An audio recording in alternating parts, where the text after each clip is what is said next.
Oh, yeah. Updated this thing and changed it all. Changed it all up. Smoothie. Wait. What were you eating the other day in here? It was terrible. It was terrible sounding. Candy corn and milk. Is it a candy corn and milk smoothie? If so, that is disgusting. Um, Welcome to the Den. If you're not familiar with the Den is the best conversation on the internet. I'm glad that you could join. I'm your host, Honcho, and as always, it is an honor, a privilege, and a pleasure to get to speak with you guys. I know we've been out there maybe the last 2 nights. I had to take a super trip to the airport, so I was kind of out of pocket yesterday. But tonight I want to talk about something. Y'all know how we do in the Den. We're going to cover a few different topics. But I want to talk about this because I know this is something that people want to get in on. And there's a couple other topics I want to address. But there's some things that I missed over the weekend. I can't remember right now, but I'll get to them. But it's good to see all you lovely people. Let's see who we have joining us this evening. And then let's get into some tomfoolery. You know how we do it. Let's see. Culture, D the Gamma. What's the motherfucking deal? Only one lie. Rashida Sideman Sandwich Reed in the building. What's the motherfucking deal? Let's see. Sweetberry. Well, she's here. Let's see. Ronald Isaac 335. What's the motherfucking deal? Let's see. Debo in the building. What's the motherfucking deal? Jason S. What is the motherfucking deal? Prepaid Mike in the building. What's the motherfucking deal, Prepaid? So, the reason why we're talking about this. Now, this incident happened a few days ago. It's all love, sweet berry. My favorite kind of berry is a sweet berry. I don't know exactly what a sweet berry is, but I guess it's all right in my book. Miss Bell, the bell has rung. Class is in session. So, I wanted to talk about this particular incident. Somebody called Ice. Heidi's in the building. I wanted to talk about this particular incident because I find this interesting. Very interesting. And simply because of the outcome. And I think you kind of know when certain situations are going to go a certain way because usually when the police department fires an officer, they're going to let that officer go. You could pretty much assume they're about to get charged. And what happened with LeBron? I ain't even pay attention to what happened with LeBron. You can generally tell that they're about to get charged. So Aaron Dean, and I think this one is interesting because again, this guy's, I won't say a rookie, but they said he started with the force in 2017, became a cop last year, hadn't had really a lot of issues, but this incident here was called on a non-emergency call, not a welfare check. I forgot the term that they used, but they end up going and checking. I don't think it's a suspect situation. I don't think it's a question. It's not. I'm not going to sit here and say, oh, this was a racism murder situation. I think he could have been a cowardly lion, if you will, because you can't see anybody through the window. I just think, with it being what it was and how it went, because it could have been a kid that died. They talked to the little 80-year-old that was there. And, and that's kind of the question I have because it's one thing if you see your suspect, if you question, what's going on, if you have, some type of understanding, but I think there's a little bit of protocol. Somebody's in their own home. When we talk about homeowners, we talk about, come and take it. We talk about all these things. And it's another incident of somebody being in their own home getting killed, right? So I think that's where the area gets, I don't want to say it's a gray area because, if you're not safe in your own home, then, where are you really safe? And, on the camera, they say, he didn't identify as a police officer. You got somebody lurking around in your backyard and you go to look and see and you basically get shot a couple of seconds after, peeking out your window to see what the fuck is going on in your backyard. You're not expecting any cops to be there. It was a neighbor who, oh, what? Who, he was? Oh, word? No, see, LeBron. We're going to talk about that too because I want y'all again, cracking jokes about the whole China thing and all that, but I want to talk about the real. Y'all got to like really realize who is behind all of this. And I think people are pointing fingers at everybody wants to be mad at the NBA and all that. It's not the NBA. It's not the NBA that you need to be worried about. It is someone bigger than the NBA, bigger than the NCAA, bigger than all of these entities combined. Oh no, not LeBron, who got upset about shutting up and dribbling. We'll get into that though. But and that's a good question about Kendra. That's why I say, and how hypocritical we are. This is the same LeBron who had the racist statements put on his stuff that we ain't never find, right? Because did they ever discover who put the racist uh, the racist stuff on his house in his very nice neighborhood? Did they ever figure that out? 'Cause I don't know if we ever got an update on that. But you watch out when you talk about Monopoly Maury over there. All right, that's a boss. You know what I'm saying? But like I say, this is another situation where the neighbor calls. So, and again, like they said it was a non-emergency situation. So you wonder, like, what is the motive? What is going on? And again, like I say, it's you try to look at both sides of the situation. But I tell you, what I personally feel like a lot of the situations are now is that you hire a lot of people who may not be so qualified, right? And I think that's a situation that you have here. You can talk about failure to identify as a civilian. Well, I think, it's a big issue. If you say, hey, this police, whatever. How does one know, you're lurking around in their backyard or yard, they're not expecting you to be there. So what is a civilian? What strength, what power does a civilian have in their own home? What rights do you have? It's supposed to be a few things. Then people mention, well, she had a gun. Well, who gives a fuck? She didn't have it in her hand. You're the homeowner. You have a gun. And like I said, I just thought it was very interesting how the Fort Worth Police Department, they really distanced themselves from this guy. Kraus, I think was the guy's name, the police chief. And the mayor, they had a little press conference. They said I think they were going to take action tomorrow, unless I was reading an outdated article. But I believe that was the press conference was this morning or earlier today. And then they went ahead and arrested him. You know what I'm saying? And so, how the fuck did we get to the side of me? Yeah, okay. He said the door was open for a long time and it wasn't ready for her to do something. Yeah, and I know they were saying somebody being a nice night and, she's out there playing video games. And trust me, there have been incidents. And again, I'm not justifying or excusing any of this stuff, right? There's been incidents where people have had the laws called over playing video games too loud and different things like that. But my deal is this. And I saw the little thing of the video of the neighbor, and he seemed to be a bit distraught. But like a good neighbor, why don't you go see for yourself? If you thought there was an issue, hey, pass through, just see if everything's all right. I think if you discover something, well, then you make the proper calls. But the thing is, I don't even think she had a gun in her hand, right? Donut operator. Okay, I have to check it out. Hey man, when you having a good gaming session, hey, it is what it is. Yeah, that's great that they blaming it. But I've been seeing a whole bunch of stuff. Man, don't call the cops for me. I'm gonna be honest with you.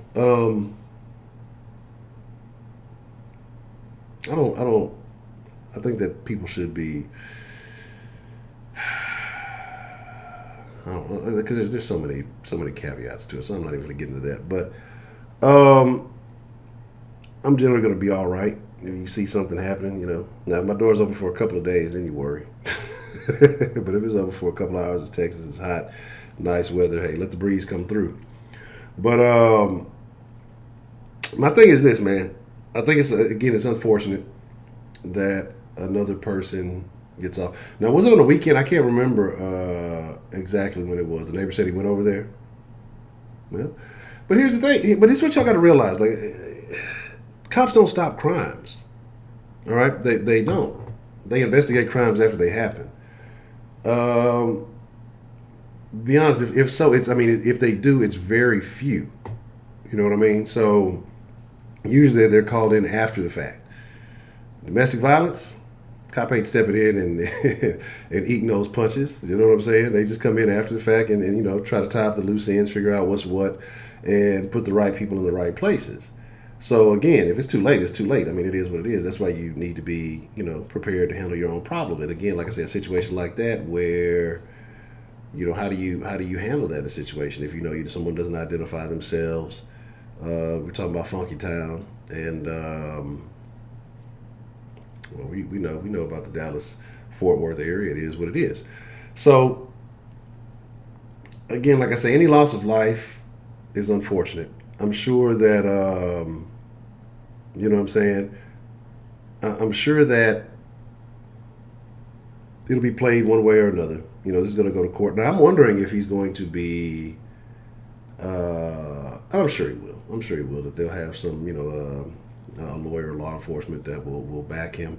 But it seems like, again, like I say, it just seems like almost the entire force, the things that the police chief, and the police chief, you know, they got to do PR and damage control too.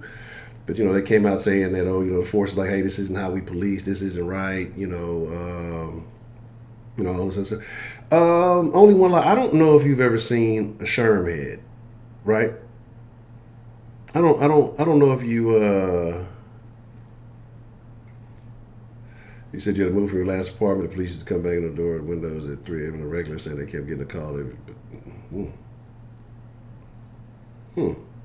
you have any crazy neighbors? Because sometimes, and here's the thing though, that's the dangerous thing about it too, is because sometimes you will have people who want to get you involved with law enforcement, hoping that something awkward happens. You know, they don't want to do it to you themselves. You know, that's why you have situations. What do they call it? People who commit suicide by cop. They don't really want to off themselves, so they'll go out and do something crazy. But again, like I said, so it's very unfortunate. Kendra, what area are you in, if you don't mind me asking, or city or area of the country? You don't want to be too. I don't want to give out too much information. You know, it's a bunch of thirsty niggas in the den. They might stalk you. So my thing is this. You know, those other items don't work on Sherm heads. Okay, Clarkson. Okay. You know what I'm saying? what's the thing thick? Yeah, that is the question. Look, that's what we got. We got to get another ratchet. We ain't had a good ratchet ass den in a while, you know. And I wanted to last night. Like I said, I just had some stuff to do, and I was going to do confessions tonight, but I wanted to talk about this story. So we'll get a confession. We'll get a confession story around here somewhere. But like I say, it's just unfortunate. Like I said, the dude, I'm not gonna lie. He looks like a guy that had some high school incidents. But you know, you can't just always judge a book by its cover. Most of the time you can, but it's unfortunate. But I'm just, like I say, the thing to me is, like I say, I care about the kids, right? And it's unfortunate that this kid saw this. He's going to be traumatized for life. And again, it's going to be another situation where, you know, the police did this, and it's going to be a feeling that he's going to have forever. I don't expect to see any hugs in this situation. And so it is what it is. So Sherm heads, meaning crackheads or dust heads. Wet, you know, that formaldehyde, that let me see. What's that dunk? Yes, involvement fluid. Boys getting slam dunked out there. Did I call it dust? That sounds like the opposite of wet. But yeah, get stuff. Man, I ain't heard that in a long time. I remember some niggas told me they got stuck in a motherfucking shootout. Niggas is having a shootout around. They couldn't even drive a car to get out that bitch. I'm like, y'all some dumb motherfuckers. That's just, look, I believe in people experiment. You want to do and try drugs. It's your body. Do what the fuck you want to do, right? But if you've ever, like, usually I think that a person, before they would try something, they see the effects on somebody else. Like, you don't just go in head first. And if you've ever seen anybody wet, just, what they used to dip them hoes in cigarettes and shit like that, and you've seen the effects. Let me get one of them old wet sticks. It's terrible. It's a terrible thing. And you've seen the effects of that. At least you're more, what's the motherfucking deal? And they're terrible. So what I'm saying, though, is that stuff don't work the other tools that law enforcement has um, does not work on sherm heads and meth heads. That shit don't work. Like drugs are those are hell of a drug. Okay. Have you ever seen a sherm head? Have you ever seen? I mean, like it's multiple videos. Motherfuckers getting shot up with them damn tasers. Motherfuckers. I done seen motherfuckers who ain't fucking going off that shit. It was a dude in England. They tased. They hit this motherfucker with like 6 tasers. That nigga was coherent in explaining what the fuck he was about to do and why. That nigga pulled all them fucking tasers out and went up on about his business. They didn't even follow his ass. They was just like, well, we ain't finna deal with that shit. So there's that. And meth is a whole nother deal. Trixie McFly, what's the motherfucking deal? But again, like I say, this situation is unfortunate. Do I liken it to the? It's similar in certain ways to the Botham Jean thing, but it's completely different in that you're talking about off duty versus on duty, and I think that entirely changes the dynamic.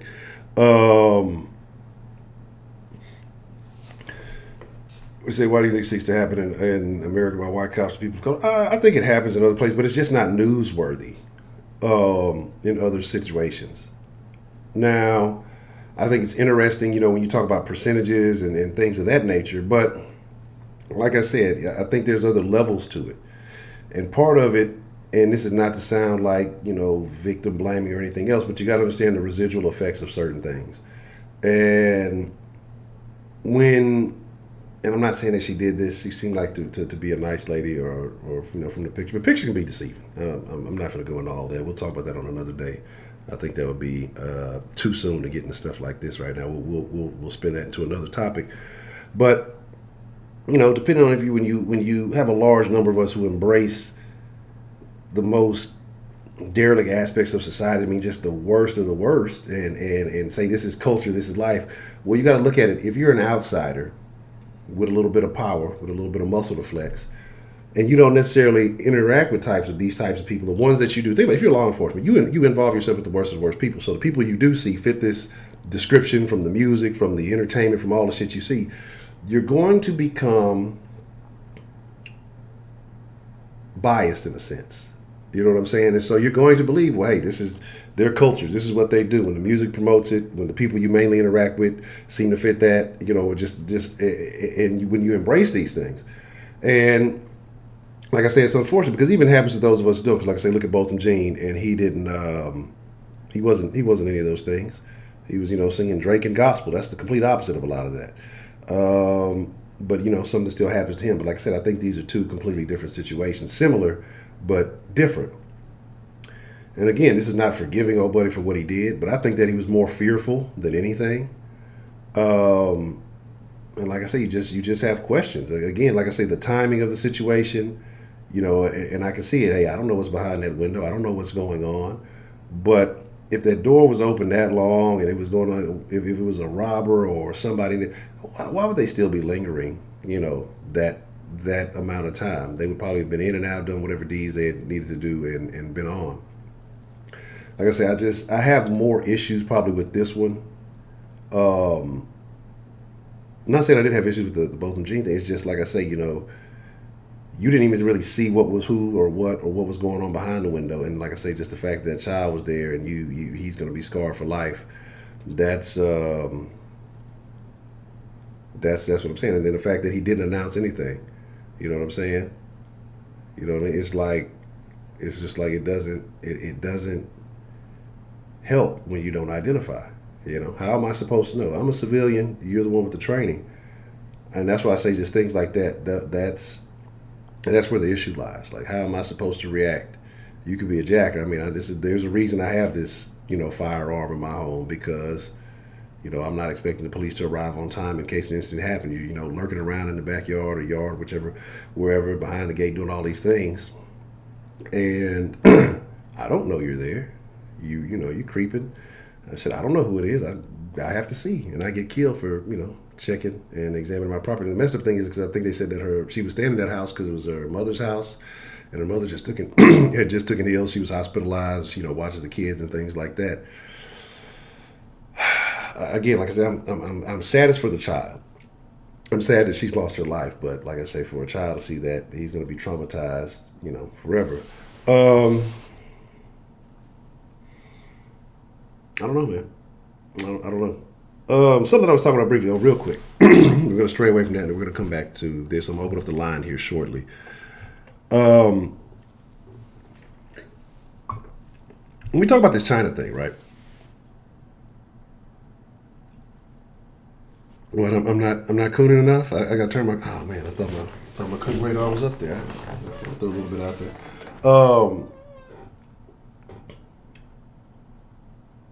The China thing. The China thing, right? I don't know about a situation where motherfucker tried to rob me or tried to break into my house in broad daylight. Again.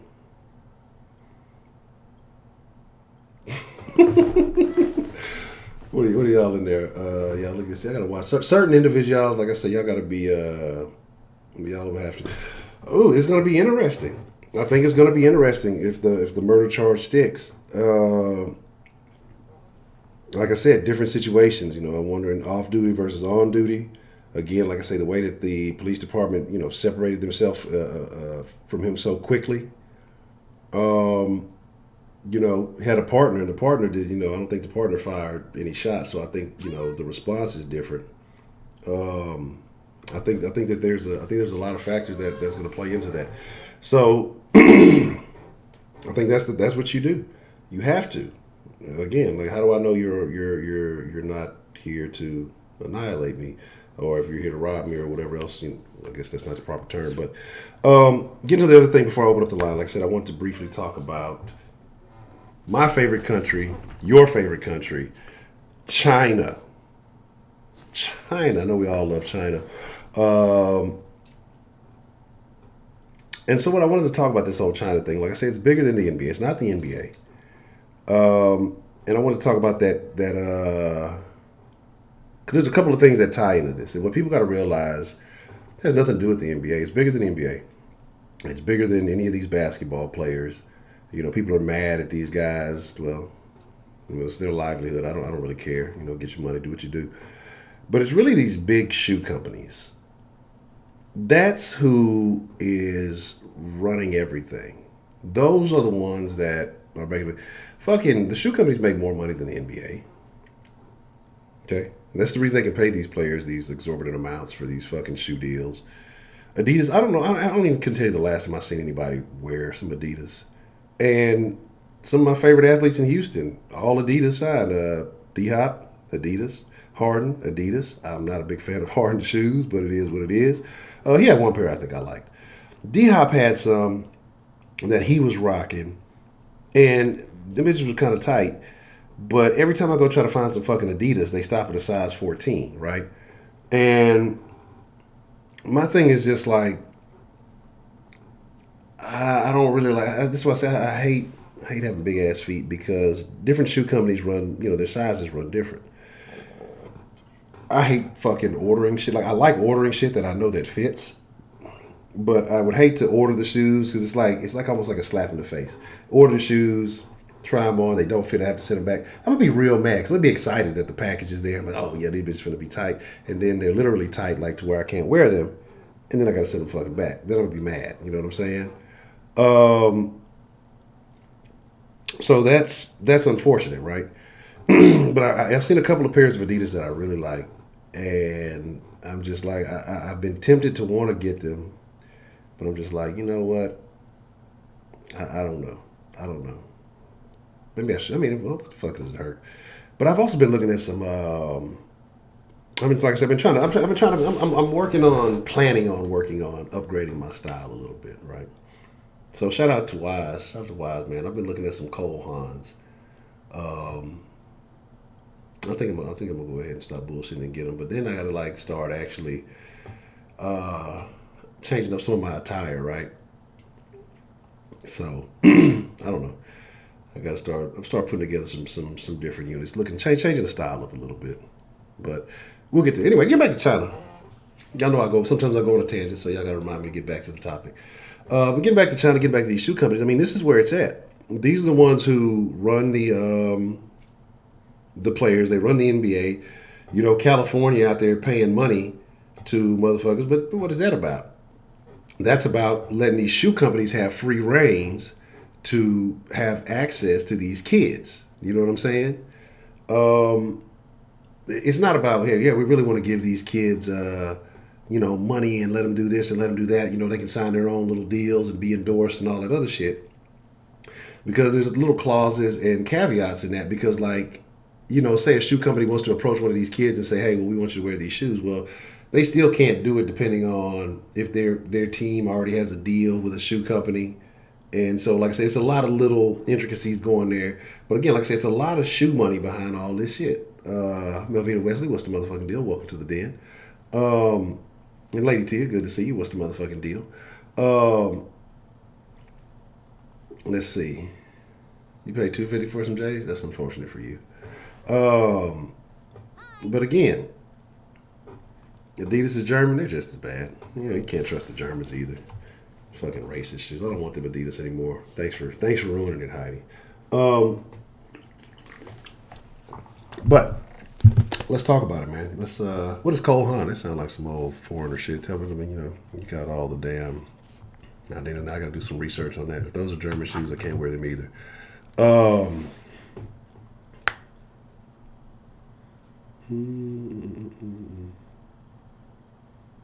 you want the commies' money? I don't care. I don't care if they're commie. Just as long as they keep their commie tactics over there. But I guess they're trying to bring the commie tactics overseas. 'Cause trust me, everything's made in China, so I'm not really tripping.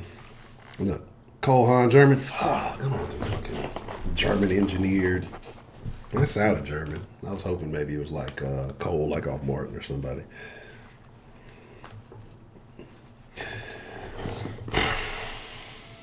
Can't wear no shoes, man. Um, let's get to it, man. Like I said, this is a really sad situation, but hey, sometimes in sad times, you got to try to find a reason to laugh. I'm gangbanging the drink. Am I? All right. Daryl Ward pretty much pulled a cap. But see, the difference between Cap and Maury is Maury has a track record of, I wouldn't say success, but of being relevant. Y'all saw that thing too. That's something I didn't mean to mention. That Cap, they dropped that shit. That shit with Cap, and he's like, well, these teams haven't looked at him, and he hadn't done this and hadn't done that, and he's been working out, and he was doing all those things again.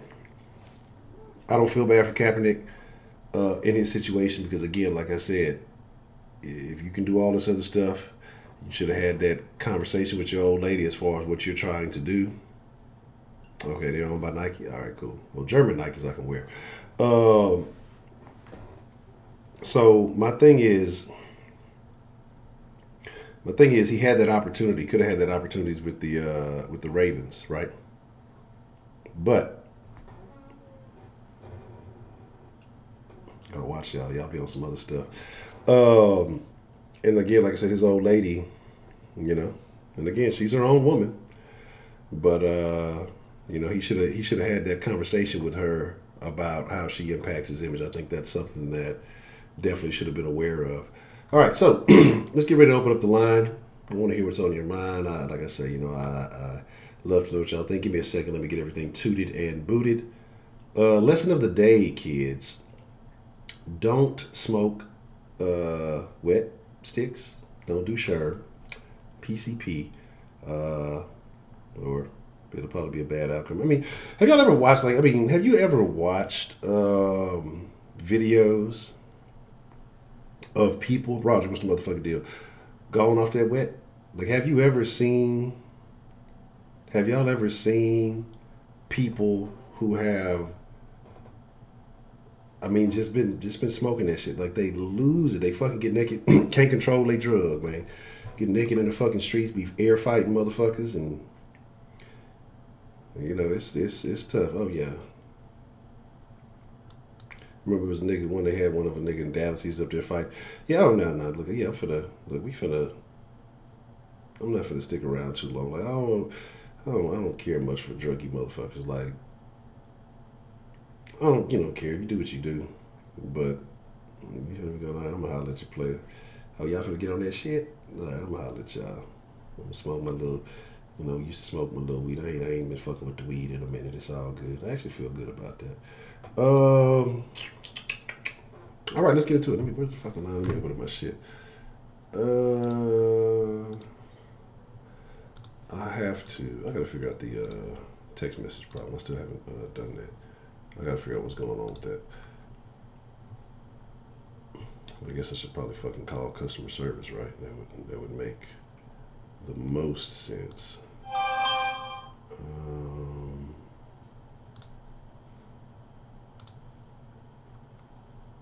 Niggas can't control they drug.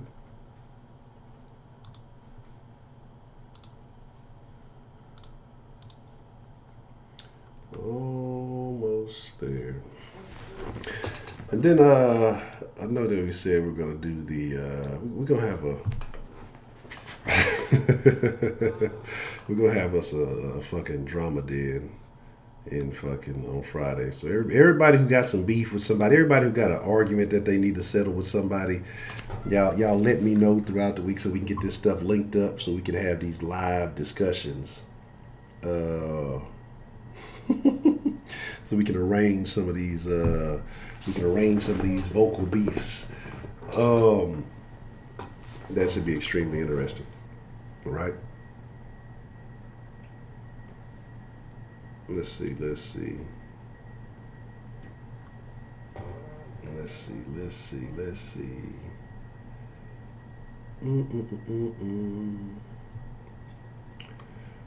did you say? CBD? Yeah, I think CBD is legal, but yeah, it is. It's a thing. I don't know why. Like I said, when I moved, I started seeing CBD at the little fucking store. They slanging CBD gummies and shit. I'm like, I don't want that shit. I don't want this. What is this? Sour Patch CBD gummies? I don't want this shit. I'll put the number up, right? I guess that helps. So you can call. That is the number. Use it or lose it. Make sure you're following all the Den Show social medias at Den Show Live. If you want to support the Den, you can go to streamlabs.com/the Den Show. And if you want to use the mask, it's streamlab.com/the Den Show /masks.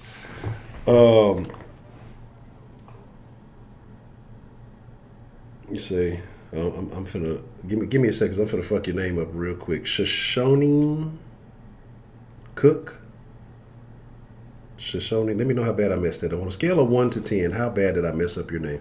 Shoshone Cook says, back in high school until this day, I know some people who do it. Never stayed around to find out the extra, but I tell you what, jail is like things. I know I dismantled it. But I tried. I got it. Oh, shit. High five for myself, player. Is the phone line not ringing? Or do I have the wrong number up? I see someone trying to call in, but why is it not ringing? Okay, there we go. All right. Let's get some of these calls on the line. What's the motherfucking deal? Who do we have calling in to the Den this evening? You know who it is. What? Mike Jones. Miss Bell, how are you doing this evening? What's on your mind? Nothing. Explain to me what this, the picture of the young lady is behind you. That is the young lady who got killed. She was a 28-year-old woman living in Fort Worth. And what happened is apparently she was playing video games with her nephew. I think he was about 8 or 9 years old, late into the night, and she had the front door open. And basically what they were saying is because it was the weather was a little bit cooler, so they were kind of letting, I guess, the air circulate through the house or whatever. Neighbors got concerned and called the police to, I guess, do a wellness check. They were saying it was a non-emergency, wellness check to make sure everything was all right. So they parked down the street. Their marked vehicles were parked down the street, not in front of the house. So I guess they walked down the street and got to, examining the premises. and I'm assuming they got to a window, and apparently she heard people rumbling around the yard, so she went to check the window, and basically they told her to put her hands up, and then very shortly thereafter, shot into the window, I believe, once and killed her. Oh my God. Holy crap. I, wow, are we just like in a police state these days? What the hell? Like I said, I find it very odd. Like I said, I got questions about the situation, and I find again, like I said, an unnecessary loss of life is always uh, unfortunate. You know what I'm saying? I did hear you say something about the officer that was involved has already been let go. Yeah, they let him go. They charge him with murder because usually, like I said, what you tend to see is when they are going to charge them, that it seems like they cut ties quickly. But what happened is he was going to come in. I guess he was supposed to come in today to get terminated, and instead he quit instead of coming in to get terminated. So he quit on his own accord, and then they arrested him maybe about an hour or two ago, and they did formally charge him with murder. Wow, that's just. And it shouldn't matter whether it was a white cop or a black cop. It was still freaking wrong for it to be done. Do we even know whether it was a? It shouldn't really matter, but it kind of does. Yeah, it was a Caucasian cop. That's still fucked up, though. Either way you look at it, no matter who it happened or who did it, it's still screwed up. Wow. Prayers and thoughts out to the family. I kind of need to sideline that for the China thing because emotions are just high today. Anyway, the China thing is mostly politics. It's not just basketball and baseball because China's huge baseball's huge in China. It's also it's political too. It's so much more than just shoes, and it's NAFTA. Is it NAFTA? Yeah, NAFTA, and a lot of other things. I know that it comes across as just sports, but it's a lot of other parts of it too that are all involved with that. Yes, what is it? The tariffs and yeah, many other things that are going on. So I think it's a I won't say all encompassing, but it does have many facets to this. Desolate AK, what's the motherfucking deal? But so like, what do you? I mean, because I think you see it because like I say, there was a lot of blowback. I don't know if that's the proper term to use, but dealing with the basketball situation because what happened is the greatest GM in all of basketball, Daryl Morey, made a statement, referring to, what's going on in Hong Kong. And, the NBA, they're trying to make this big international push. And so, like I say, the Chinese are very upset because the Rockets of the great city of Houston were pretty popular in China. And so, like I said, they started blocking a lot of stuff. They started blocking a lot of things out. But yet, the Chinese people were still showing up to the games. They still had a couple of games to play there. And so, do you think that this is more of a, you said it's politics. Do you think it's bigger? Do you think it's more on the government, or do you think the people actually back what is going on here with Okay, that's actually two different answers because I will tell you this. I know in Charlotte, North Carolina, and in Boston, when a game is not sold out, it's usually blacked out in the area or you do a pay-per-view, whether it's basketball, hockey, baseball, whatever it is. Now, if the games are sold out, most of the time they're on TVs. Yeah. So that's a financial aspect of it. Now, the other thing that most people don't know is China can shut their internet off on the click of a dime. Yes. The same thing with Korea, South Korea, or North Korea. They have their own internet systems, so it's almost kind of like closed caption television in a sense because of under the government in which they play. So not inadvertently, but directly and inadvertently, there's politics played in all of that. Some of it's financial, some of it's just for the play back and forth. Does that make sense to you? Yes, I get you. And so China can sometimes do it as a goodwill thing by saying, oh, we'll let you see these games, or they can shut it off and be motherfuckers.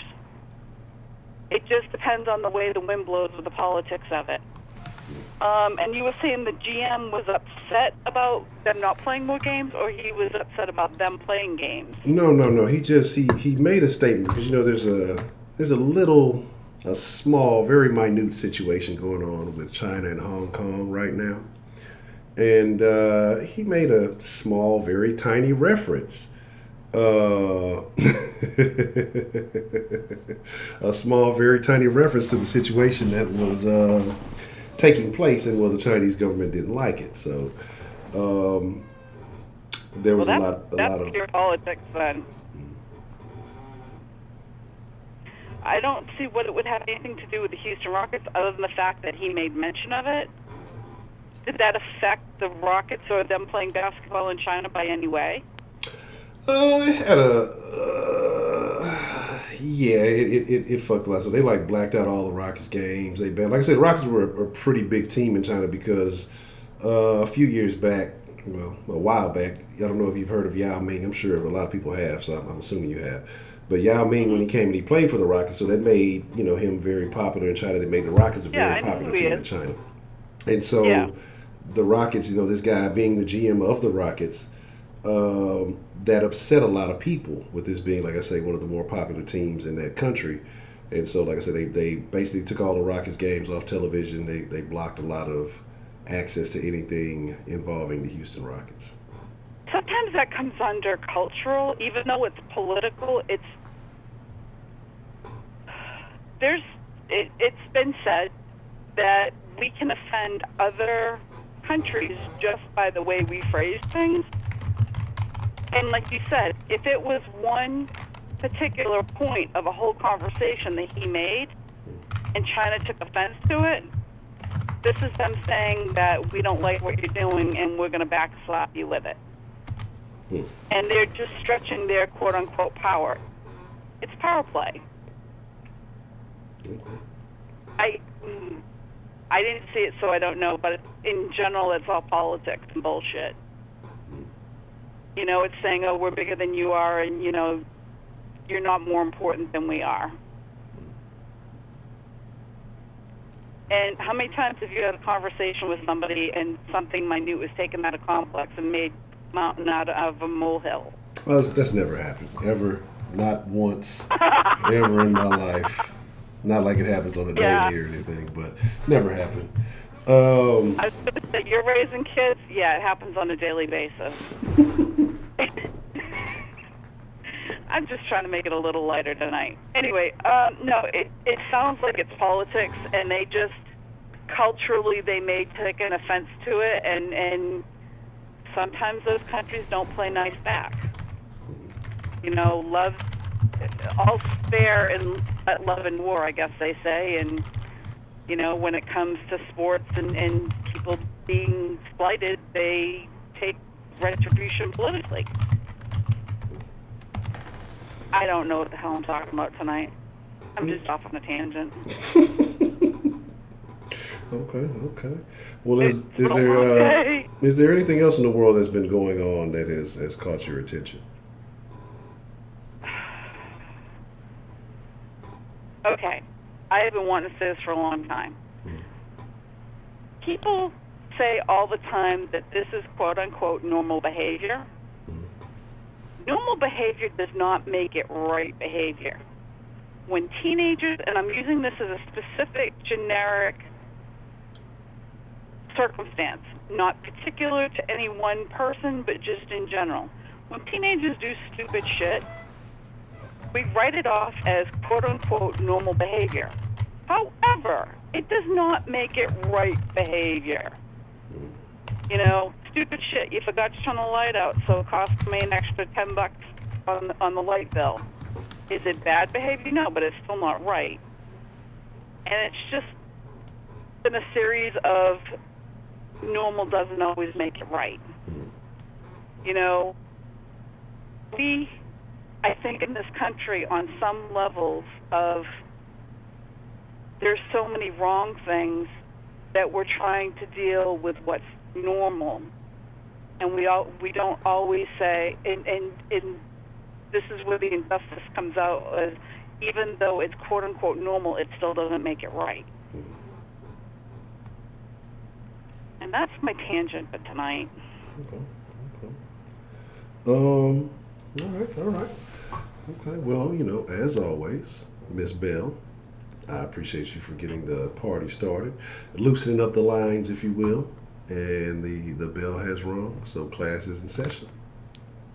I'm glad I actually made it in for the first call. Now I'm just going to sit back and relax and watch everybody else work. It should be interesting. All right, I appreciate you calling, Miss Bell. All right, hopefully it's a busy line night. All right, we will find out. Good night. Good night. Shout out to Miss Bell. Let me deliver her pistachio. Y'all like to charge me up over pistachios. I ain't even do nothing. What's the motherfucking deal, man? Who we got calling in to the den this evening? What's up? It's John from New York. John, what's going on, John? What's on your mind, man? How are you feeling about this situation? How much do you love Chinese people? I mean, what's on your mind this evening? I love Chinese people. I love them with all my heart. What you call it? So I called in really to talk about the China thing with the NBA. Mm-hmm. In regards to the lady that you have her picture on the background, I will say, it's a shame what happened. Somebody she died. That sucks. For lack of better words. And I heard she has kids. I think I heard you say she has kids in the beginning of the show. Yeah, she was actually watching her nephew. So they were playing video games. They said something about she watches her sister's kids from time to time. Okay. Well, yeah, I mean, it's horrible that somebody passed away. She had kids. That sucks because now they don't have a mother. But other than that, I mean, I don't really care for the situation any more than I cared about the Amanda Geiger situation or any other police shooting that was made into a racial relations issue. Hey, only one law. How you been? So the reason why I really called was to talk about what LeBron said about Daryl Morey, if I'm saying his name correctly. Yeah. So, what you call it? So I was reading what he said, and he said that the guy was, uneducated and misinformed on the topic. And I'm just like, wait. I'm like, LeBron skipped college. He just went straight out of high school and went straight into the NBA. So I'm like, but yet this guy who's an MIT graduate is uneducated. And all the guy tweeted was like something. It was like a 6-word thing with a little logo saying something like "We stand with Hong Kong" or something like that. We support Hong Kong. Yeah, something like that. Yeah, so I'm just like, that's what he's uneducated about. That's what he's misinformed about. Is telling that you support someone who's standing up for their civil rights. I mean, that's what you fucking someone. People in Hong Kong want to maintain a constitution that's similar to the United States. That's why a lot of the people in Hong Kong, the protesters, are quoting, "Give me liberty or give me death." Injustice everywhere, the threat to justice everywhere. I mean, they're quoting like all these famous quotes from American history through our struggles for equality and freedom. And you're giving him shit for standing up for that. I mean, the reality is in my opinion, is LeBron's the number one face of the NBA, if not top 3. And the NBA was like, we got ourselves in some hot shit with this guy's tweet. You're the big face of the NBA. Why don't you come out and kind of like talk up for China, and maybe China like, cut us some slack, and we'll stop hurting on the bottom line with the profits. And because I mean, like, respectfully, I find it real hypocritical that he would make that comment towards anyone who was sticking up for someone's civil rights and freedoms when he was all for I Can't Breathe T-shirts and wearing hoodies after the Trayvon Martin incident. and shedding tears when someone spray painted the N-word on his fence, even though I think he pulled Juicy Smollett on that one. So, when it was your civil rights that you felt, you had issues with, all of a sudden, you were very educated, you were very outspoken, and you did a hell of a lot more than send out one tweet that was 5 letters saying, I support them. And now that this guy, basically sent out a tweet that, the American slogan says, we're supposed to love everyone, America's supposed to help every other country, and this and that, was basically just saying the same thing. Now all of a sudden, he's misinformed and uneducated. So, I think he's an idiot. Yeah. And I said, yeah, because I saw some folks coming here earlier saying that he had said, I didn't catch what he said. Yeah, that's probably one of the worst things he said. And I'm wondering, because there was a time where because the Rockets, that's my team, but that they were entertaining LeBron and trying to make an attempt to get him here. So I'm just wondering if there's any ties with that, or just if any personal feeling. But like I say, I think what you said is probably most accurate, that he's a big face, one of the biggest faces. And again, he only has a couple of years left probably in the league, so he'll probably won't receive as much. It won't be as much of an issue. And with him standing up for all these other rights and things, but then he goes out and says that. So I find that extremely interesting. But again, Nike, China, LeBron shoe deal. I think, like I said, I think that what people don't realize, just because people have a lot of money, that doesn't mean that there isn't somebody with their thumb on the back of their neck, tell them, hey, you better do this, you better do that. Because we've seen a lot of powerful people crumble, for not following the rules, because somebody signs those checks. So I'm pretty sure I'm in the same boat with you, that somebody's instructing LeBron, hey, maybe you need to say this, maybe you need to say that, so that we come out with a better image out of this whole thing. Yeah, because we all know that the point of running a business is to generate the biggest profit you can. But this just goes to show just how greedy. We all know it, but it kind of just throws down the spotlight just how greedy they are. That they would literally, just because China has so much money to offer to the NBA in America, that you would literally kind of do a double face about stance when it comes to equality and freedom and stuff like that, just for the sake of generating more money by having NBA games in China. It's a little fucking, for those people out there who are on the fence or naive, it kind of just puts it out there nobody really gives a fuck about you. Yeah. When it comes about the almighty dollar. What are your feelings about the lady that got shot by the police officer? Like I said, I think it's a very unfortunate situation. I think the guy, like I said, I think essentially he was basically a rookie still. I don't know. They said he became an officer. He's been with the department since 2017, but he became an officer in 2018. So again, like I say, a very short tenure there. Without him, my biggest issue again is, like I say, you being the trained professional and everything, and not declaring, hey, we're the police, or notifying whatever it may have been, and firing a shot beforehand. I think they said it was less than a second between them saying, hey, put your hands in the air, and the shot being fired. I don't know anybody with that level of reaction, to register, hey, what's going on, in less than a second, and then you get shot and killed. So I think it's more of a fear factor. I'm not talking Joe Rogan or anything, but I think fear plays more of a part of it. I don't think he could see. I'm sure you could assume. I'm guessing what type of neighborhood it was, but again, I don't think that he could have seen directly who it was in that house. So I think he was more afraid than it being directly a racial situation. It could have some that could play into it again. But I think there's just a lot of factors that are unfortunate. It was called in beforehand. I don't know how 911 relays information, but they said that it was supposed to be a non-emergency wellness check or welfare check or whatever, because the door had been open for so long that they wanted to see what was going on.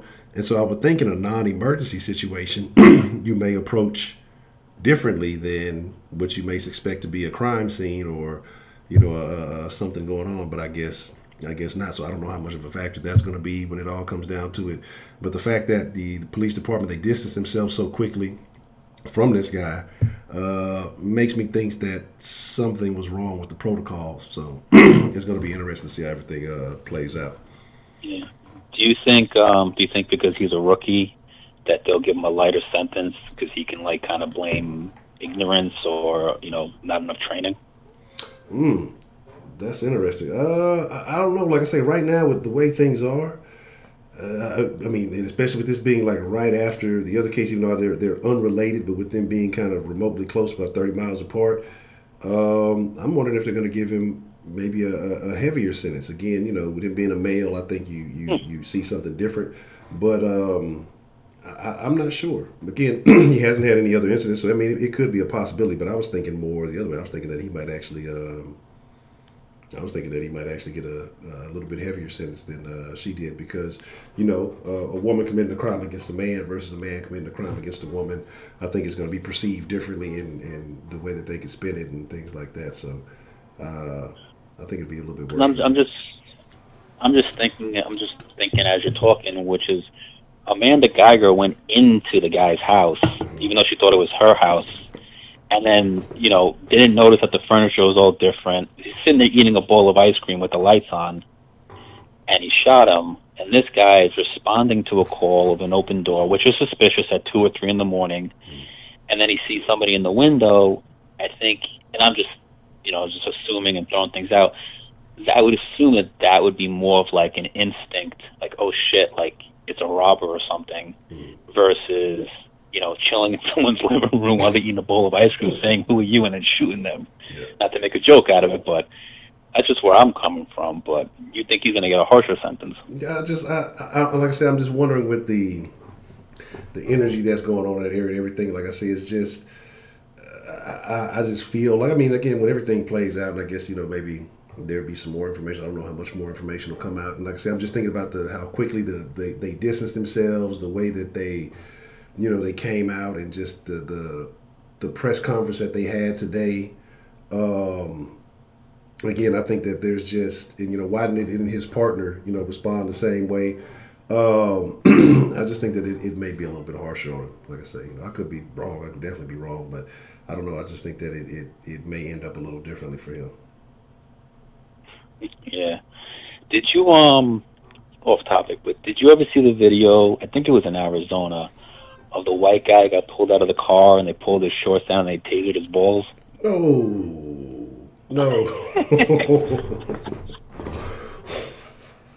What? What was the justification for that? What happened? I said, what was the justification for that? The car was in the parking lot. He was in the car, I think, with his girl or his wife or whoever. 2 kids in the back. And I don't know why they approached the car, but I remember there was some bigger reason to it. And they pulled up to the car, and the guy was just being a dick. I know my rights. I don't have to show you my ID. I don't have to get out of the car. This, that. Just giving them lip. Cops were being very nice at first, and they're like, "Look, we can do this the easy way. We can do this the hard way. We just want you to step out of the car. We just want to see your ID. You're not under arrest. Blah blah blah blah." And then he swung his arm to get away from the officer while he was in the car. So that's when they grabbed his arm and they forced him out of the car. And his foot got tangled in the seatbelt and stopped resisting. He's swinging. He's not letting go of his phone. This, that. So he tasered him 3 or 4 times, and he wouldn't stop. And then the cop just pulls his shorts down and tases his nuts from the back. Ooh, yes. That's tough, right there. My friend sent me that one. It's old. It's probably maybe I'd say almost a year old. I mean, it's definitely at least a few months old. My friend sent me that one. And she's like, "What do you think of this?" And I'm like, he was asking for it. Yeah. He asked for it. But check it out. Check it out. It's fucked up and funny at the same time. Yeah, I mean, I wonder if there's any permanent damage from that. That sounds like a terrible time. Okay. Yeah, I'll definitely check that out. What's going on between Prepaid Mike and Ashley? Every time I call, Prepaid Mike getting beat up for some reason. I don't think Ashley likes boots. Yeah, she has some. She has some beef with the boots, and so I think there's a perception there. I don't know. I guess we'll have to get some clarity. Maybe we can get them both on the call. Like I said, we'll try to get some conference calls going on Friday. Let people hash out their differences. I think that would be great. but I would love to hear it. But I'd like for them to be able, to clarify. Maybe we can get some understanding. Maybe not, but we'll see definitely how it goes. Yes, but when you do those conference calls, you gotta be a really strict judge though, because it might get a little crazy. Yeah, it could get a little wild. I'll see how the mutes and things work on here, because it might get a little. You can get a lot of control real fast with some of these denizens. That'd be very interesting. All right, well, yes.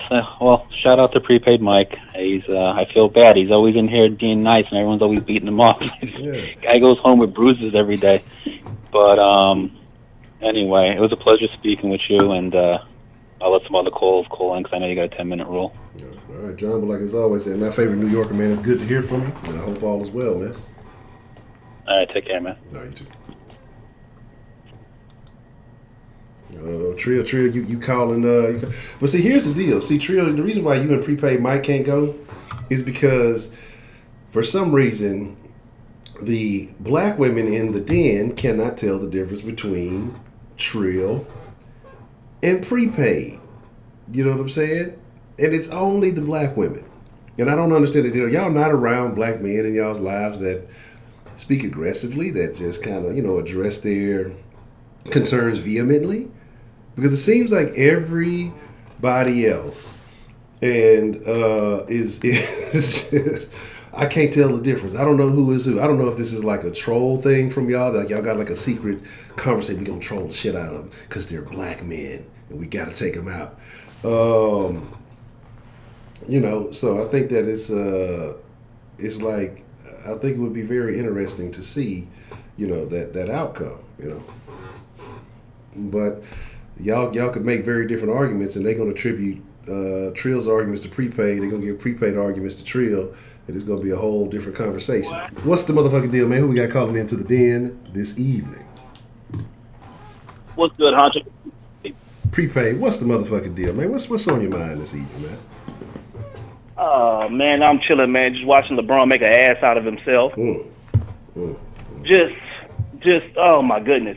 And the funny thing about this is, man, like, you put your foot in your mouth, and then you turn around and say that you feel like Daryl Moore didn't have enough information about China.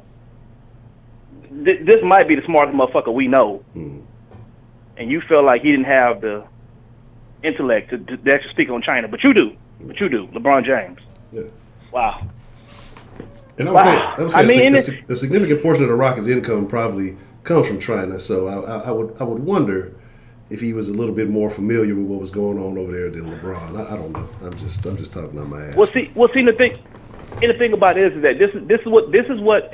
Let me say this. Let me say this right now before anybody. Oh my God, he hates LeBron. LeBron is the best basketball player I've ever seen. He's the greatest of all time, in my opinion. Better than Jordan. I'm old enough to say that because I watched Jordan growing up. He's better than Jordan. No questions about it. But I want all y'all to understand something. LeBron is a black elite. And as y'all know, there's nobody I hate more than the black elites. Because they will tell you to do one thing, and they're going to go off and do the exact opposite. They will tell you how bad Trump is and how fucked up it is in America. And we know what's going on in China. And then they'll say, well, I just feel like he was misinformed. No, LeBron, he wasn't misinformed, and you ain't misinformed. The truth of the matter is, the Chinese market is damn near stronger than what the American market is for the NBA. There's no questions about it. That's like going out here and bad-mouthing football in the South if you're the NFL. If the NFL were to alienate Louisiana, Texas, Florida, Georgia, Mississippi, there won't be an NFL. You're done. That's your strongest market. It gets no stronger than that in the South, period.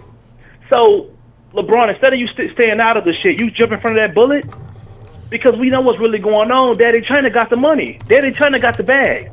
And for any of y'all who are not familiar with the NBA and China and how that market works, I need y'all to do one thing. Just Google Yao Ming. Google Yao Ming revenue. Look at Yao Ming jersey sales, and that's all you need to. And that's just from one market of the Houston market, man. China is fucking amazing. LeBron James doesn't have a statue in America. There's statues in China.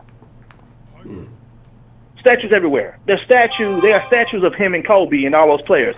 all that stuff's available, man. And and to sit back here and this is the thing that really rubs me wrong with the LeBrons and the Steve Kerrs and Popovich. For y'all to sit back and make it sound like how bad America is, and you go over there and you see these conditions. Like, you go to China and they literally don't live how none of the people in their population live. They're always escorted. There's always mass security. There's always, they have to eat at certain spots where they can't even eat with their regular people because they'll literally get sick. They can't even drink the local water. But you mean to tell me you'll badmouth about how bad America is? See, that's that bullshit. That's that black elite bullshit that I hate so much. So all the backlash that LeBron is finna get, you earned it. Because we should have found out about that spray-painted fist you had nigga written on it, that we ain't found out about that bullshit that you and Justice Smollett came up with. Because let me tell you something right now. If you come to my house and spray nigga on one of my walls, I'm going to know who did it because I got cameras. And LeBron got way more money than I can ever imagine. He has more assets and shit that I could ever imagine. There's not a LeBron property, anything associated with LeBron, don't have 24-hour cameras on it. But, we just went off. LeBron said it, so fuck it, we rolling with it. I'm telling y'all, man. The black elites are some of the worst you're gonna encounter. Now, and let me say this also. Darren Moore is a motherfucking idiot. It ain't got nothing to do with what he said about China. He's a motherfucking idiot. That's a whole different conversation between us. Those from Houston Rocket fans. That's a whole different conversation. Because Trevor Ariza don't play for the Rockets, so you take it how you want to take it. All these motherfucking scores, can't nobody play. We ain't got a single defender. Then they don't want to pay P.J. Tucker. What the fuck is wrong with this man? That's not here nor there. You know what I'm saying? I'm just saying, bro. You need a defensive stop. Y'all got Gerald Green trying to get defensive stop. Gerald Green ain't play defense since he was in high school. We trying to make a motherfucker play defense who don't play defense. Ain't that some shit? That's the crazy shit. But hey, good thing they paid Chris Paul because that was a great deal right there, boy. That was brilliant right there. They got a nigga with a hamstring made out of fruit roll up. Pay this nigga $25 million a year, $35 million a year season. That was brilliant. But nonetheless, man, let's get onto this case with this officer, man. And I'm gonna be real with y'all, man. I'm gonna take a different approach, and I know it's gonna rub some people wrong, and I don't really give a fuck. Okay. I don't know how they charge this man with murder. Mm-hmm. Every state that you Google, murder is the intentional killing of another. Unless they can prove that he intentionally shoot to kill that woman, I just don't see it. I just don't see it. And Honcho, I'm gonna say this, man. This is how I really feel about this shit. When y'all get these crime reports, these consumer reports, they don't give y'all the full truth. And this is what I'm saying. If the news became more transparent, if the media became more transparent, I want Dallas PD, Arlington PD to start releasing everything that goes on in a day. Because if y'all knew everything that goes on in a day, y'all would look at law enforcement differently. Every time an innocent person gets shot, and this is what I'm saying, I'm not saying a woman deserves to lose her life. I want to be very clear on this. I don't stand with the cops and all that bullshit because there are bad apples. But there's more good apples than bad apples. But this is the thing. Because they shield y'all away from what's really going on in the city you live in, they want you to feel safe. Bruh, cops being shoot out at fucking noon. Cops being shoot out at noon. You know why you don't hear about this shit? They usually do a Friday news dump. Hunter, you understand media, so you know what I'm talking about. They have a big time shootout that happened on Tuesday in the hood. You ain't gonna hear about that till Friday evening. You can dump that shit. People got other things going on. They just got off and it's the weekend. They finna go enjoy themselves. Man, there's so many shootouts and people getting shot at and all kind of wild shit, man. A lot of places y'all go as far as like leisure, like the club scene. Bro, it's violence around the area all the fucking time. If they put that shit on the news, your black ass wouldn't be going there. Then that ruins the money from business owners in that area. Bro, a lot of these places you go to brunch at be having shootouts the night before, bro. I'm telling you. A lot of these areas are very high crime rated areas, bro. And the thing about it is that in 2019, the way we consume our media, the way we consume the news, we have to change it. We have to change it because if you start giving the ugly truth, people can start seeing it from a different side. Now, I'm not saying it's gonna change most people. Listen, if you hate the cops, my nigga, you want people who just fuck the laws and all that, man, you gonna hate the cops regardless. Yeah. But for those of us who can make rational decisions and say, you know what I'm saying, what's left from right, what's right from wrong, we better say, you know what? Shit really is fucked up in this city. I kind of see why all these motherfucking cops are scared. Because everybody in the chat keeps saying, well, if you're scared, don't take the job. Nigga, it's a reason why they scared.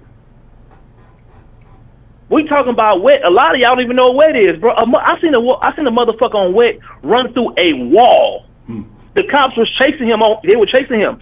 Not a wall, a picket fence. Like a backyard picket fence, and they like staying the picket fence to be double sided. The nigga ran through like a cartoon. You can see his body where he ran through the outline of it. Butt ass naked, big ass black dude. Bro, I ain't never this nigga superpower strength, bro. Like, bro, I'm telling you. And a lot of y'all, man, wet wasn't big in the areas y'all from, but in Houston for sure, wet had a good. What was the area you say, Honcho? Was like mid '90s to like 2005, 2006. Yeah, I'd say the early mid 2000s. Man, what? I mean, I think I don't know how much of impact. I want to say it started declining after Screw, but I'd be disingenuous if I said that niggas was still fucking with it. So, probably like mid 2000.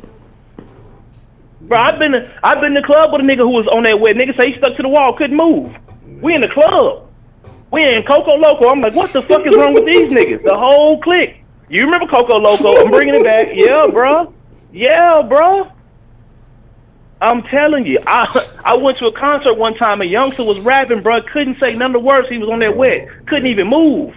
Bro, I'm telling you. That shit is, you know what I'm saying? And these people, if you in a packed-ass club, and a lot of y'all, I don't know if you've been to a ridiculous packed club. If Coco Loco hold 1,500 people, it had to be 3,000 people there.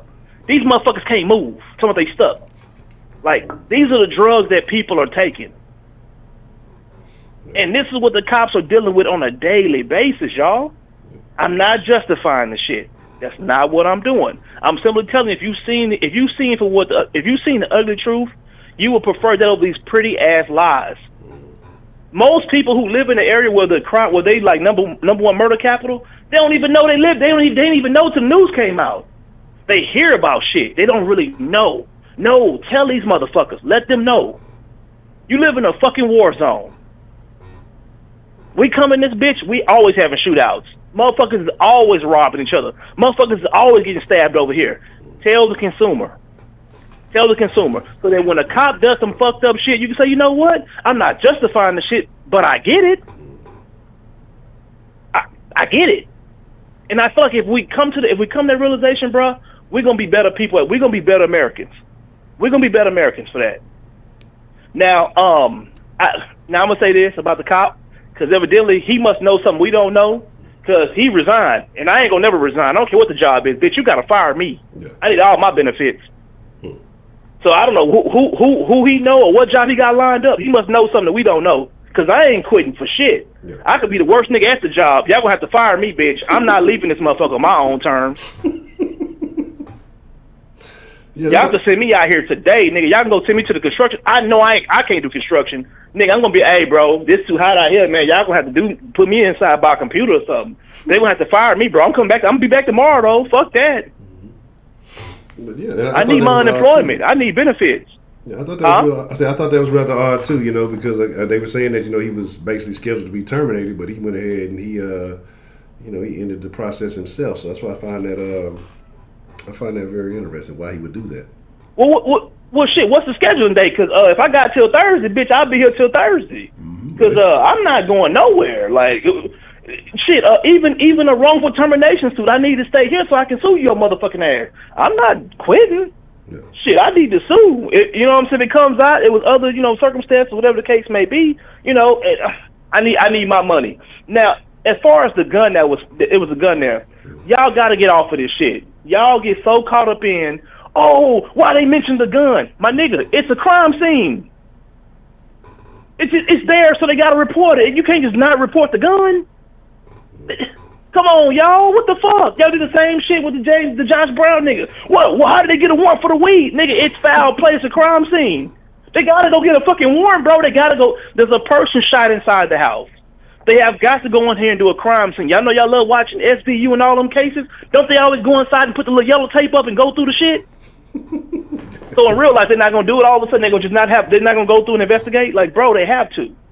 They're not saying that the girl was holding the gun. They said it was a gun at the crime scene. Damn, my nigga. So I got a question. Just give people the ugly truth. Yeah. I don't know if you've seen this, and it just popped in my head.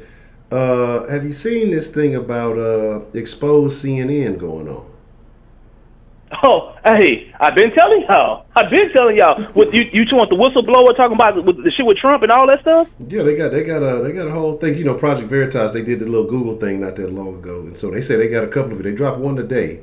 They got an insider. He's been, recording the morning phone calls from what's his name, Zucker.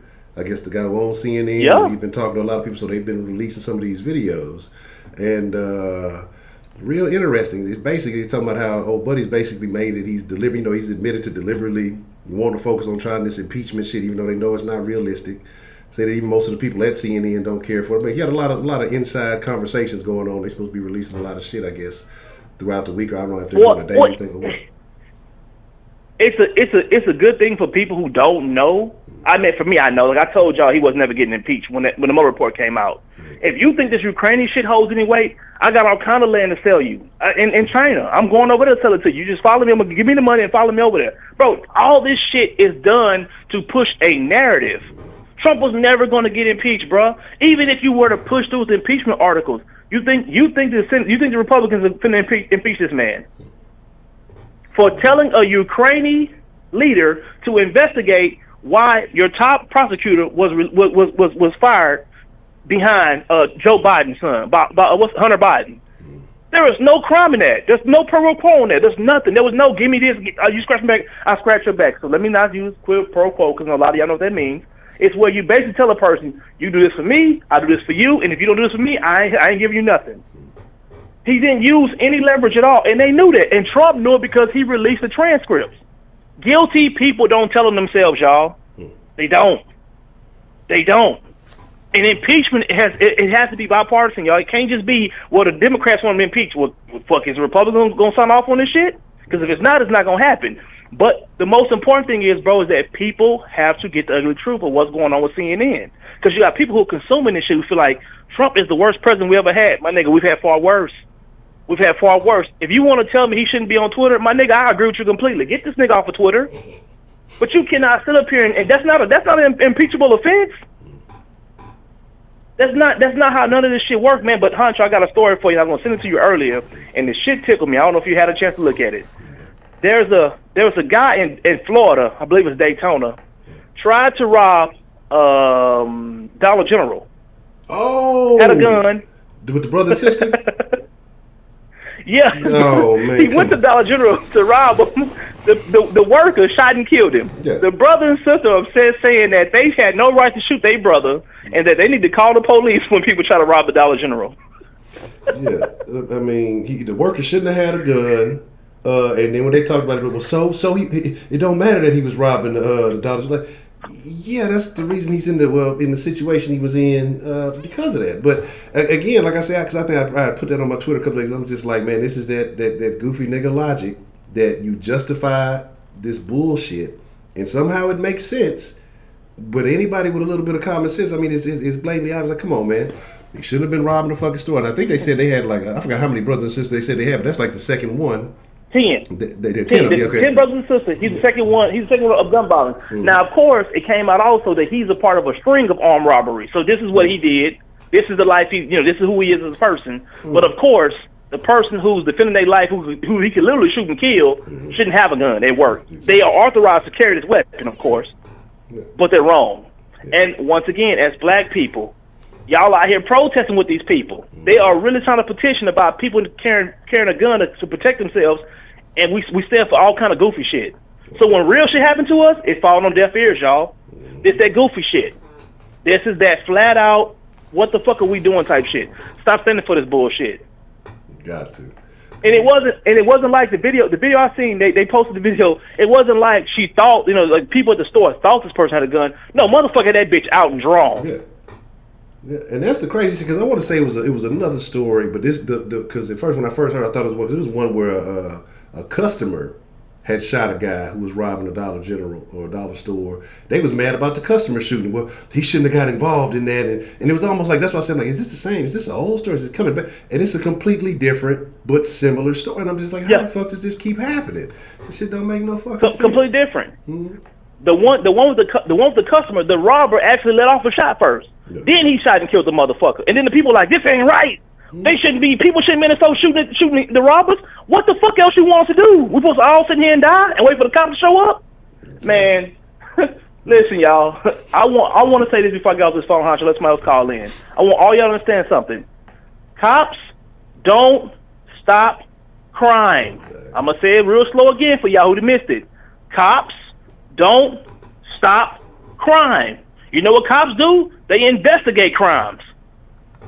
If a motherfucker in the store robbing and shooting at people, you got to shoot the motherfucker to kill him, because guess what? The cops ain't going to somehow magically fall from the motherfucking rafters like Sting with the rope in the back around his back.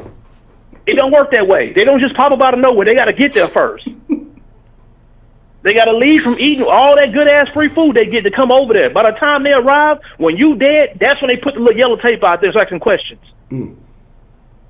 That's how this shit works. This is what the cops do. When the cops get called, they already on high alert, because y'all don't call them motherfuckers for good shit. Y'all act like y'all be calling the cops to hang out. Hey, man, top cop Tim, come on over here and come kick it with your thug. No, bro, y'all call them niggas when shit fucked up. So if I can avoid these niggas showing up and asking what the fuck happened, I'm going to do it. Exactly. A lot of y'all, man, stop getting so outraged by shit, man, and open your fucking eyes to the real world we live in. Not this bullshit as euphoria place y'all swear we live in, the real place. Where niggas is out here robbing and then they family members say, yeah, they was robbing, but they shouldn't have shot my brother. They had no right to kill my brother, even though he was robbing niggas with guns. It's crazy, man. It's crazy. Honcho, before I go, man, go see Joke. I know you ain't seen it yet. Yeah. Shame on you. Man, well, look, I've been trying to find somewhere to stash this kid so I can go see it, man. And look, we ain't got no babysitter. I done seen it twice. I got to find a babysitter on this side of the damn daycare. Need to have one of them late night parents nights or whatever they be having once a month. As soon as that bitch come up, well, look here, you stay here and play with the kids. We'll be back. Cause look, I'm trying to see. You got to find a way. You got to find a way to break off and go see it, man. I had to watch it twice. I said I want to make sure I'm not gassing and like giving too much credit to Joaquin Phoenix. 10 out of 10, bro. Get your ass to the movie and go see it. Yeah, I'm gonna have to. Like, I feel you 335. I thought about the bootleg, but there's certain movies I want to see the in theater experience. So I'm gonna find a way. I'm gonna go make a play. I'm gonna have to do it sometime this week and go check it out. It's too dark. It's too dark for you to watch the bootleg any damn way. You need to see it. You need to see it in the theater. It's gonna be too damn dark for you to watch the bootleg. Really, I'm gonna definitely check it out, man. And one more thing to add on to that, man. You know, because we're talking about the people robbing the dollar store. Here's the deal. If a nigga's willing to risk his life to rob a dollar store, he probably need to be shot anyway. Because that man is already over the edge. If motherfuckers is robbing, if you lowballing and robbing dollar stores, and this is coming from a nigga. I told you I got this shit a while back, and I was trying to get myself together. I was working at the dollar store, okay? And that bitch was getting robbed every other week. It was niggas doing a string of dollar store robberies because at that point they wouldn't, it wasn't no protection, wasn't no security. They knew it was an easy lick because they told you to give them the money. If niggas are low budget enough to risk their freedom and their life robbing dollar stores, they probably a little bit over the edge anyway. They probably need to go ahead and be shot. Like, fuck that dumb shit.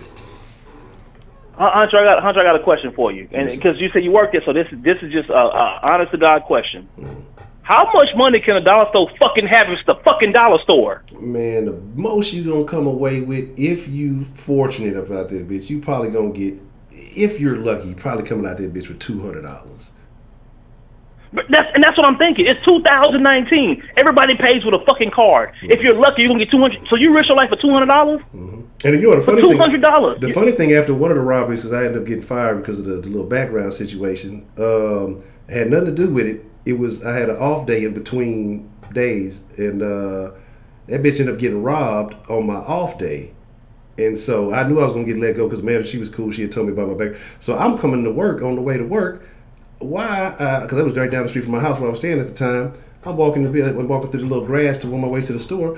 I'd have found about half the money. So they said it was 2 or 3 niggas that robbed this bitch. I'd have found about $97 on my way to work.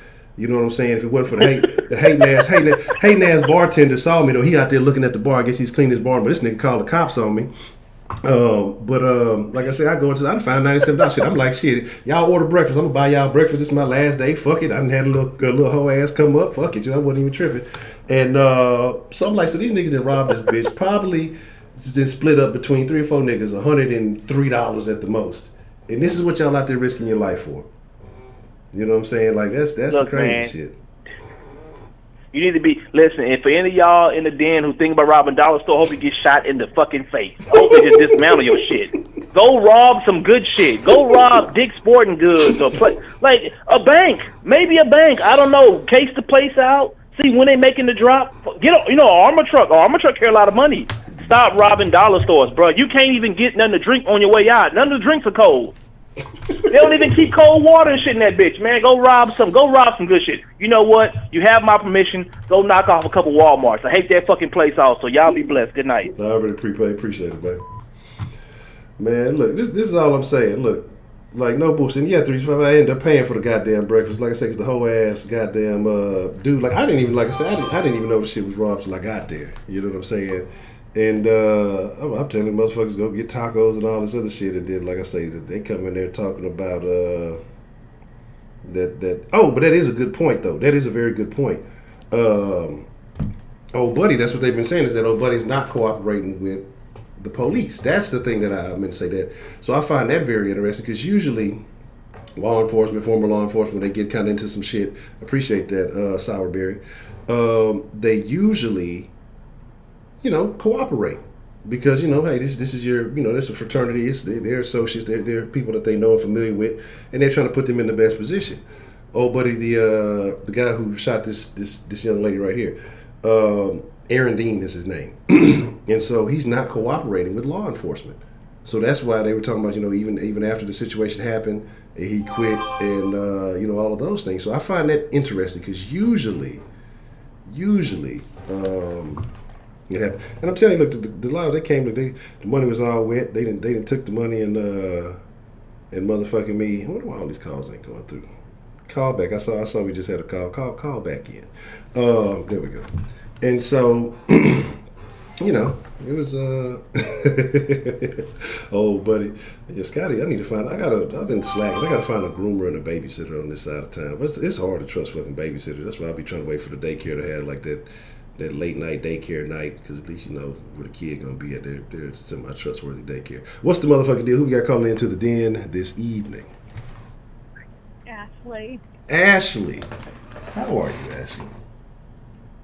Pretty good. How are you? Well, I'm all right. I'm living, so I cannot complain. So what are your thoughts on this situation that is taking place? I think it's terrible. Okay. So do you feel like this is similar to the Botham Jean situation? Do you think this is different? Where would you, how would you explain this in your opinion? I guess they're pretty similar since it's, both cop shootings that shouldn't have happened. Yeah. What happened? She disappeared on us? You there? Mm-hmm. Okay, all right. So you said so both cop shootings that shouldn't have happened? Yes. Okay. Hold on. So, do you think that this was a racially motivated situation? Do you think this is a fear-based situation? What do you think is the reasoning for this taking place? Well, I think this shooting probably it was fear-based on race. And what makes you think that? Well, but he was probably surprised just to see a black person. So you think so?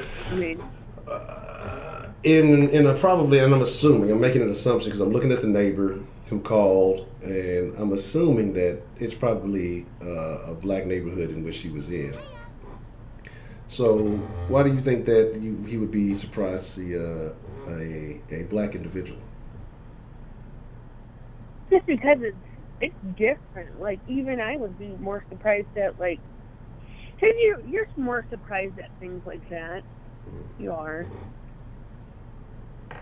Cool.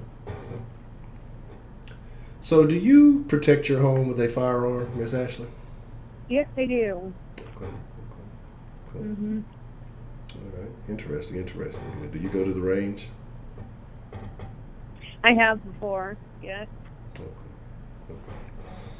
Very interesting. Have you ever had an incident where you were in fear of someone possibly breaking in or something of that nature?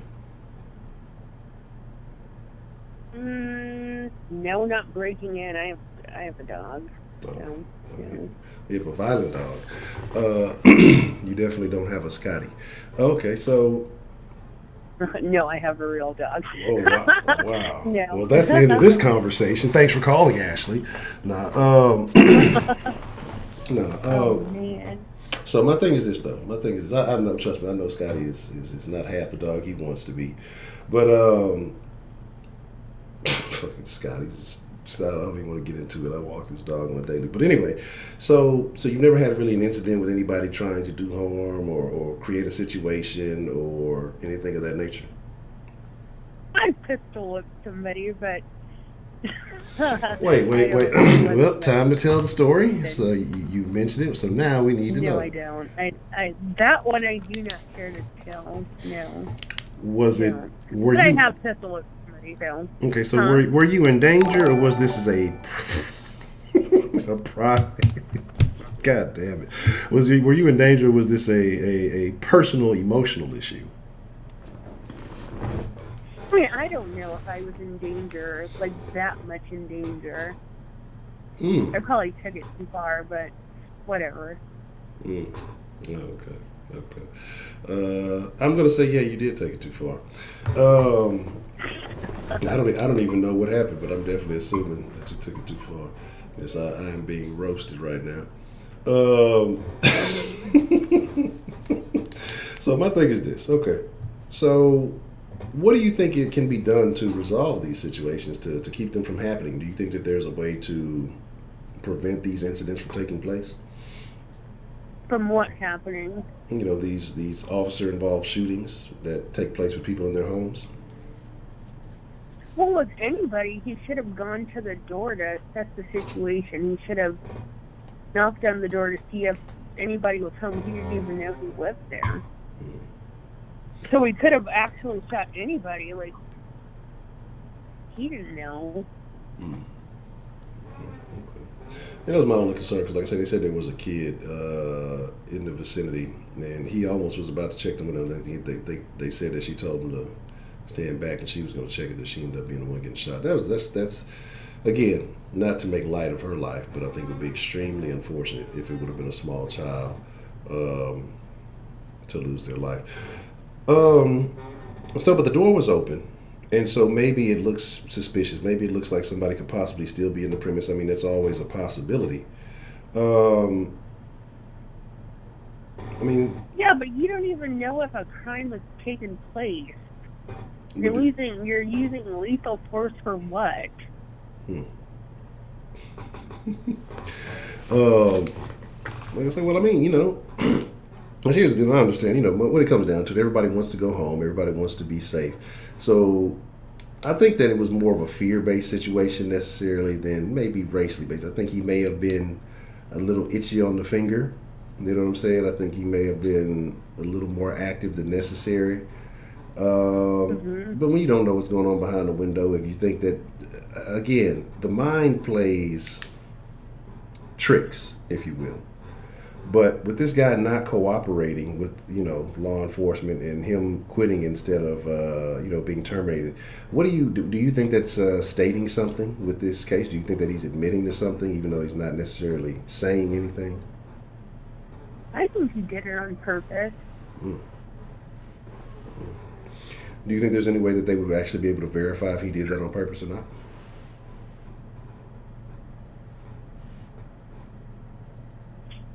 What's that? I said, do you think that they would actually be able to prove that he did that on purpose outside of it being...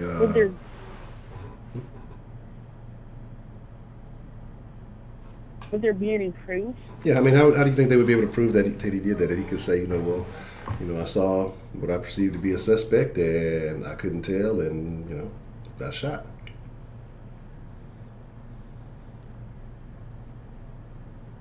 I mean, there probably is no way to prove that, but there's just with anybody. I mean, why would you shoot somebody through a window? That just sounds crazy to me.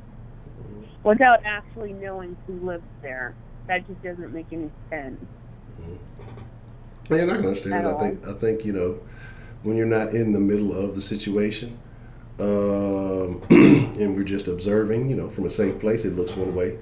I think, again, like I said, I'm not familiar with the neighborhood. I don't know about the crime rates or anything in that area.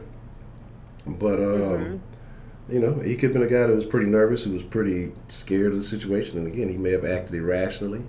And again, I'm not justifying anything. I'm just, like I say, trying to... It sounds like you're trying to justify it. No, I have no... There's no way... Like, if you're a cop and you're going to do a welfare check, obviously, like, you should be expecting something. You shouldn't be that surprised at really anything. When you don't know what to expect. You didn't even knock on the door. No. Like, that's crazy. And then you're going to shoot somebody through a window. Like, you don't know who lived there. I just don't see why you would shoot at somebody through a window. Yeah, and like I said, you don't know what's going on, and you haven't identified a situation. There was technically nothing going on other than the door being open, but there's no problem with the door being open other than the neighbors' concern for something happening. They didn't hear anybody screaming. They didn't see anybody. They didn't see any blood, and it didn't sound like there was anything strewn about. Like, what was your purpose of looking through a window and thinking that your life was in danger or that the people were in danger? That just doesn't make any sense. Well, I mean, I'm not necessarily disagreeing with that. I think that, again, in hindsight, not being in it, but I think the protocol or whatever they did was probably not the best method. Like I say, having your vehicles parked down the street, way of really being able to identify, who you are, and the people in the house, whoever's in the home, not having any awareness as to who you were. And then, it's human nature that if people are, patrolling or prowling around your premises, you're going to look to see what's going on. And so I think that, it was a lose-lose for her. Because, like I say, if you don't identify yourself, if I'm hearing somebody, fumbling and bumbling around outside my yard, well, we got to go ahead and alleviate the situation, or that's the intention. And, by you just checking on that, you end up losing your life. So I think it's, like I say, it's extremely unfortunate. I think it's going to be a very interesting case. And so... right, and even if they were in a black neighborhood, like, if some white guy was like, if I live around all black people and my family's black, if some white guy was like peering in my windows, that would scare the living shit out of me. Like, that would just seem so out of place. I would be like scared. I would be so scared. So would you be more scared if it was a white guy looking in your window or a black guy looking in your window? That would automatically put me on alert. Yeah, if I lived in a black neighborhood and, all my family's black, like, why the heck would this white guy be looking in my window at 3 o'clock in the morning? That would creep me out. I guess anybody, but that would automatically I would just automatically know they shouldn't be at my house. Okay. And shout out to Shannon. Yeah, fucking the Chiefs got their asses handed to them. Should have been a much more larger deficit, but anyway, just had to say that. But okay. Yes, what? No, I had to address Shannon and somebody. She might be out of the chat already. I meant to say something earlier because the Chiefs suck. So my thing is this. So you say that the race determines how someone should respond to someone, being in their yard, period, or should everybody, no matter what your race, sex, sexual orientation, if you will, somebody just stepping on your property, should they all be handled the same? By looking at them. You don't know anybody's gay by looking at them? Some of them motherfuckers are. Not all the time. Man, y'all want to know what happened? Y'all want to know what happened today? This is so far fucking off topic, and I'm mad as shit. What? I guess somebody was promoting their fucking music, and it was some alphabet character on Twitter. You can pay for promoted tweets and shit. And I'm just like, what the fuck is this? This is the... Let me make sure I'm using the right proper terms on the tube. They don't want to can the dead. But it was some oddly peculiar culprit looking ass shit. And I'm just like, what the fuck is it? And I go and read the responses to the tweet. And it was terrible. It was terrible. Because I was just like, I don't want to assume, people, rappers these days dress real strange. I'm like, yeah, this guy's definitely a bundle of sticks. But, and then once you start seeing the comments and the shit that he was retweeting about, yeah, this guy's certified, a certified culprit. It's very unfortunate that he paid for that because he definitely got no good feedback. People like imagine paying to promote this tweet and all that. It was fucking hilarious. So there's that, man. Man cave, what's the motherfucking deal? So it is what it is. I know it's completely fucking off topic. That's what I'm start saying. That's what a term I can use. Look at this old bundle of sticks. That's what faggot means. Yeah, you can't say things nowadays, so you gotta definitely be very liberal with the euphemisms. So there's that. Okay. So I'm telling you, I love Ashley. So any other things that are on your mind? What's been going on in Ashley's world? Nothing's really on my mind except for somebody mentioned it with that guy who tried to rob the Dollar General and then his family was all ignorant on TV afterwards. That was pretty hilarious.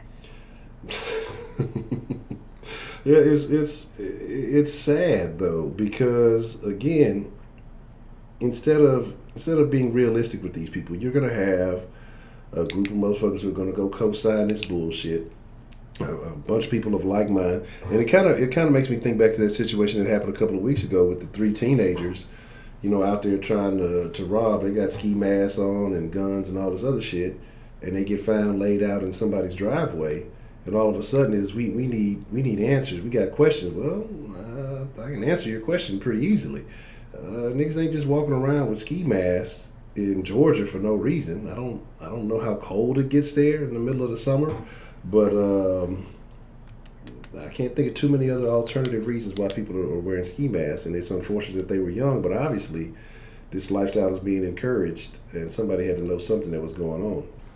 But we continue to co-sign, we continue to make martyrs out of these miscreants, you know what I'm saying? And again, this is not to say that people can't change, and you wish that people do and move on and learn and things like that, but if you get caught with your hand in the cookie jar or get caught up in the mousetrap and you are doing that, I mean, it's a part of the game.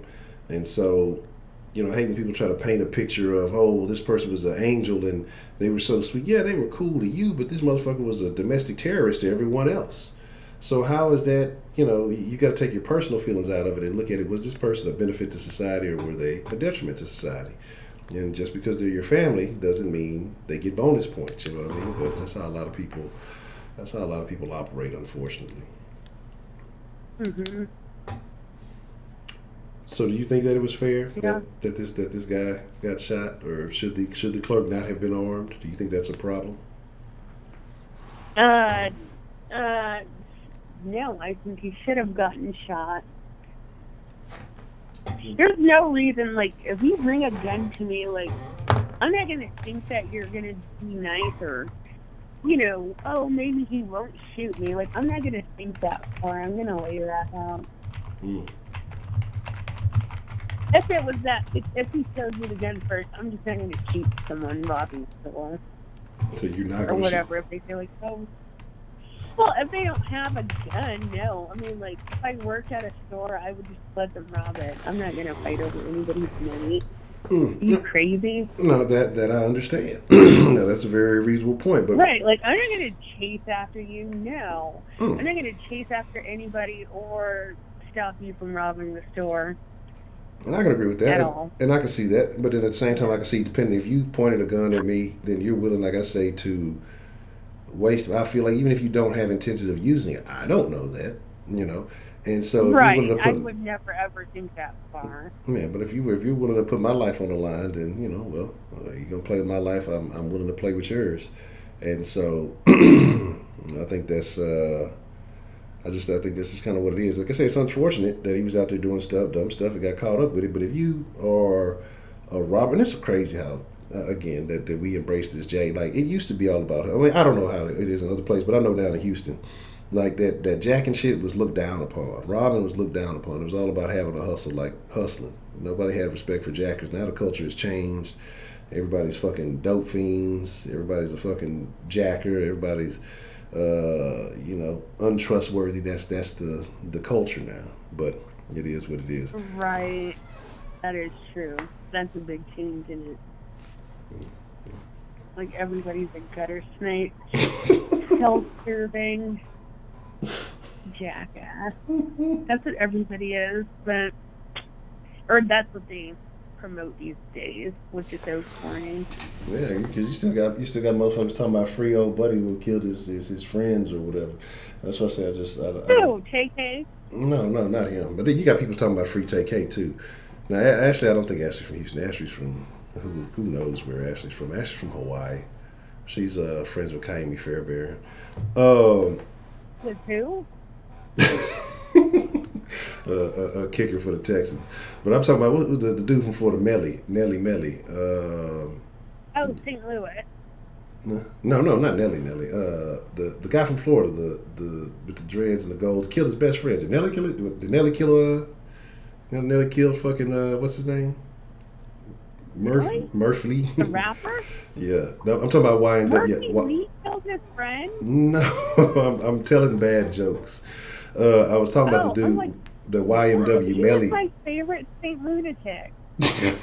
It's like the only St. Louis. The other guy, you got fucking Murphy Lee and a guy who wears a mask. I don't even know any of the rest of them names. No, YNW Melly. He killed his friends against trying to get on or make a deal or whatever. So, but you got people talking about free him. It's like, what is, and this is why I say, when we embrace these type of things, when we support these people, especially, I mean, the music is one thing, but when you're talking about, free this person, nah, keep that nigga locked up. If he can, drop a mixtape from jail, I'll jam that shit if it's good. But that nigga probably need to be locked up. Like, he killed his friends, or, I mean, do they know? Because it could be like a Boosie situation where they lied. He killed two of his amigos, tried to make it look like a drive-by. And he killed, I guess, two of the other dudes that were in his group. Like, I think it was him and his homeboy. So, again, motherfuckers do that shit to get love. Like I say, it's some snake-ass motherfuckers out there. It's something I wanted to talk about. And I'm very upset. Pornography. What happened? No, I'm kidding.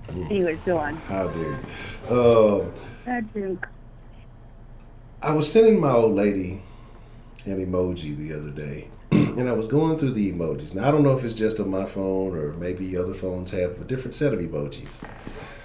But I tried to send a family emoji.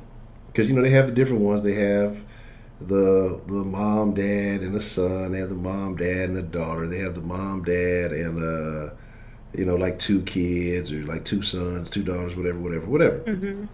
A variety of them. So I tried to send the emoji, but the emojis are traditionally yellow, right? And so I like to alter my emoji color. If I use the little hand signs, I turn them to the darkest of the blacks, browns, whatever you want to call it. I usually make them the darkest color, right? Coffee bean black. That's yes, right. Coffee bean. Yes, and I like the what is that? The Pikes Peak Starbucks. That's my coffee. But and so I was looking at the emojis, and so why don't the family emojis turn black? When you hold it down. Black people don't have family. That's probably it. Not at least not together. And I pushed it down, and usually it brings up the other options when you bring it up. All it did was show a lesbian couple and a gay couple. So you had the straight couple, lesbian couple, gay couple, all yellow ones, all the Asian emojis, no black family emojis. Isn't that something? I was laughing. I thought it was quite hilarious, actually. I sent the lady Honcho a message about that. Probably not for not appropriate for the stream, but I thought it was quite funny myself. But yeah, she found humor in it also.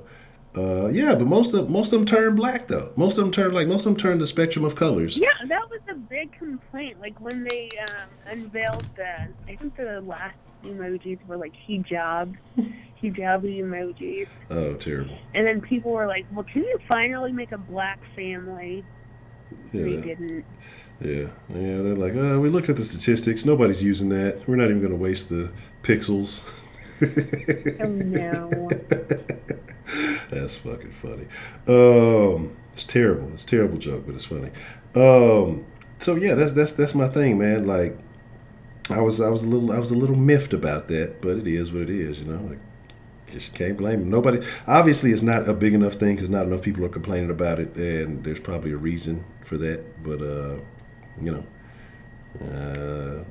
I discovered that, and I wasn't too keen on it.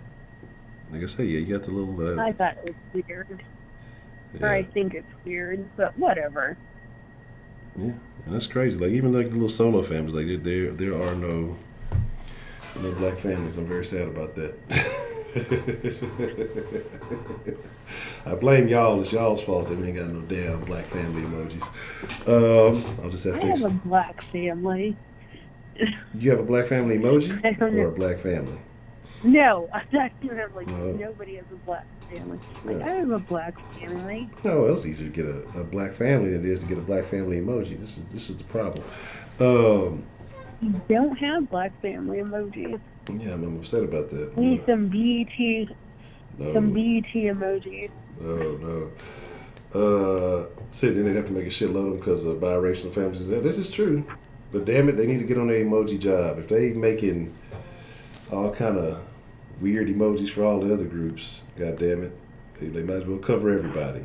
They're covering the Yeah, the man mermaid. Did you see that emoji? No, it's terrible. I don't want to see that. That's man-made. It's a merman. But they pops. have emojis Merman. with braids now. They have, That's what? nice. They have what? Emojis with braids. Interesting.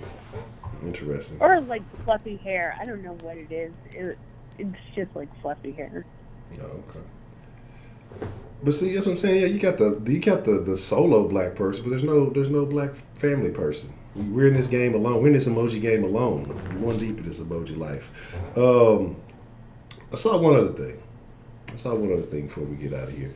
I saw a lot of people were mad. I want to talk about. This should be an entire stream, and I'm gonna talk about it briefly. But I think we're definitely gonna talk about this on another stream. I want to talk about cultural appropriation for a second. And What about it? It's one of my triggers. I see. the demeanor changed instantly. Cultural appropriation in Japan, they're doing this thing now, and I wish I had the video to share it. I'll find it when we really get into it. But they're finding a way to make their hair nappy. And Oh yeah, that's been a thing for a while. okay, so how do you feel? You're on hold, Rashida. Well, I'll get you last, Rashida. I won't let you on hold for nothing. So how do you feel about that? I don't really care either way. Okay, so you're okay with the Japanese having nappy hair? Yeah, I mean, it's like, why do they want it? I mean, you know, like, they're not doing it to, like, it's not part of a costume. I think they have, like, not like Harajuku, but whatever other type of Asian rap scene that they have, they're into doing that type of thing. Which, whatever, it's not like they're dressing up in blackface. Or I haven't seen it. Where they're doing that and then dressing up in blackface. That's like the deep underground. Oh, this is terrible. Right, we gotta get a VHS and shit like that. Oh. No. I mean, I don't really care for stuff like that. Like, God damn it, bro. I mean, because it's just air. I appreciate the love, Roger, but of all the masks you could have picked, this is a terrible Terrible. There's like 2 or 3 that are just really, really bad. This is worse than the kitties. But very interesting question. Did you see the video of? Did you see the video of the chicks fighting in the gas station, and those chicks ended up running over the other chicks? Oh my gosh, I seen that. That was flipping crazy. I don't know if she was shit-faced or what, but like, you could have knocked one of the gas tanks over and you could have blown everybody up, including yourself. Like, that was nuts. Okay. And she killed someone. Oh, they did. They actually got killed. I figured. I mean, that was a pretty... Yeah, she killed somebody. Well... And I guess 2 others were injured, and they were her friends. Yeah, I mean... I don't know if it was her friend who had gotten killed. But what? That's a terrible situation. But that, like I say, why don't you think there was more outrage behind shit like that? What would you be outraged about? Why are we? I mean, why are we having fucking Royal Rumbles at the gas station at 3 in the morning? Why are you having what? Royal Rumbles at the gas station at 3 in the morning. Because drunk people, like, they go to the gas station at that time. That's just like, you know, like, why do you go to Denny's and fight at 3 a.m.? Like, nobody does that. It just happens. Because, you know, drunk people are at Denny's at 3 a.m. Like, and they fight. I don't know.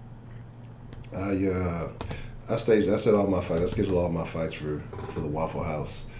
2:35 sharp. You got to fight at the Waffle House. If I'm fighting, we fight at the Waffle House. At least I want to fight on a full stomach. You know, we're gonna fight after the club. Like, we're gonna go to the Waffle House first. We're gonna eat. First we eat, then we fight. That's how it goes. So. Yep, right after you eat a greasy breakfast. Yeah. I mean, the grease lubricates your joints so you can fight better. Oh my gosh. Sick. Yes. Well, But no, I mean, I don't know. That was pretty crazy. That was one of the craziest things I've seen. So, there's a lot of wild shit going on out there. But yeah, it's tough. Okay. Well,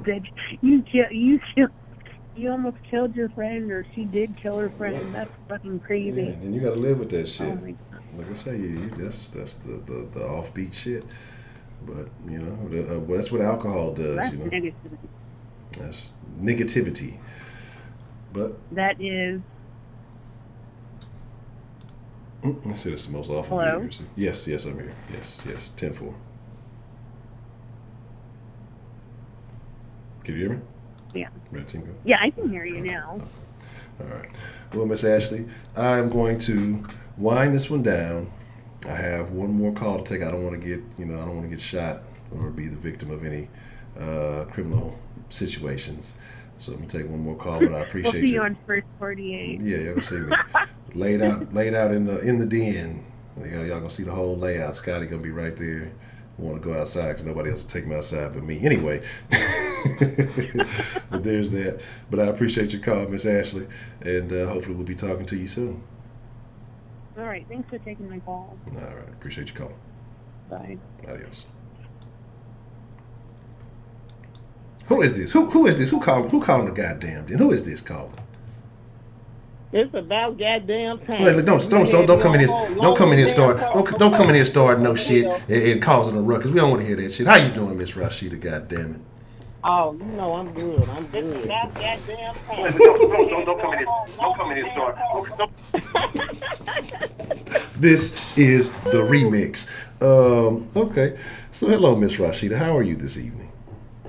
I'm good. Did you give me my early bird pistachio before I give you any kind of information? I want to know that first. Yes, I presented you with the early bird pistachios. I made sure all the early birds received their early pistachios, and I was prompt in paying the pistachio fee. Okay. Where prepaid coon ass at? Why my boy prepaid? Why he gotta be a coon? What is it? He do this shit every time. I don't know if he trying to be or what, but he don't never have all the facts. He just make up the rest of the shit as he go along. I think he just. Okay, so First of all, and then I have to come in and get him the right information. You supposed to do your research before you call. I told him that on the last call. okay. So what information was he lacking? Excuse me, in this previous First call. of all, this lady was visiting there because her mother was sick. Her mother was hospitalized. So she there taking care of the house, and her nephew was there. She was there playing a video game with him. Okay, that's the one thing. Now, the officer, why did they park down the street? For one thing, if they call you do a well-being check, you should go knock on the door. Why you going around the side of the house? And it don't take that long to go around the side of the house. You don't see no sign of forced entry or nothing like that. Because, you were seeing some broken glass, something, blah, blah, blah. And don't you think from the time that the neighbor called to the time y'all got there, the robbers would have been gone? Word. You see cars parked in the driveway, that means somebody home. Hello? And it's not a crime to have your front door open.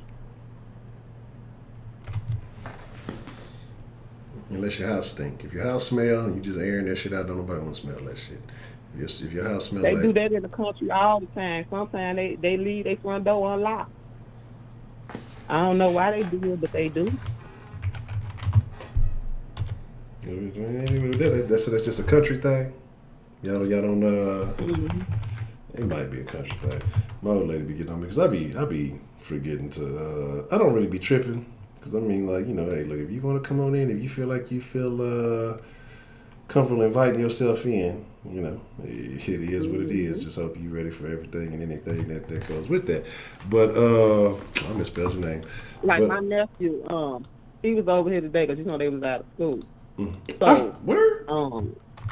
Yeah, today Columbus Day. Man, shit, I took the little one to school. She showed you getting that line, and they had them little door openers. Your ass go, even if it ain't, you gonna stay today. Shit, you'll figure something out to do.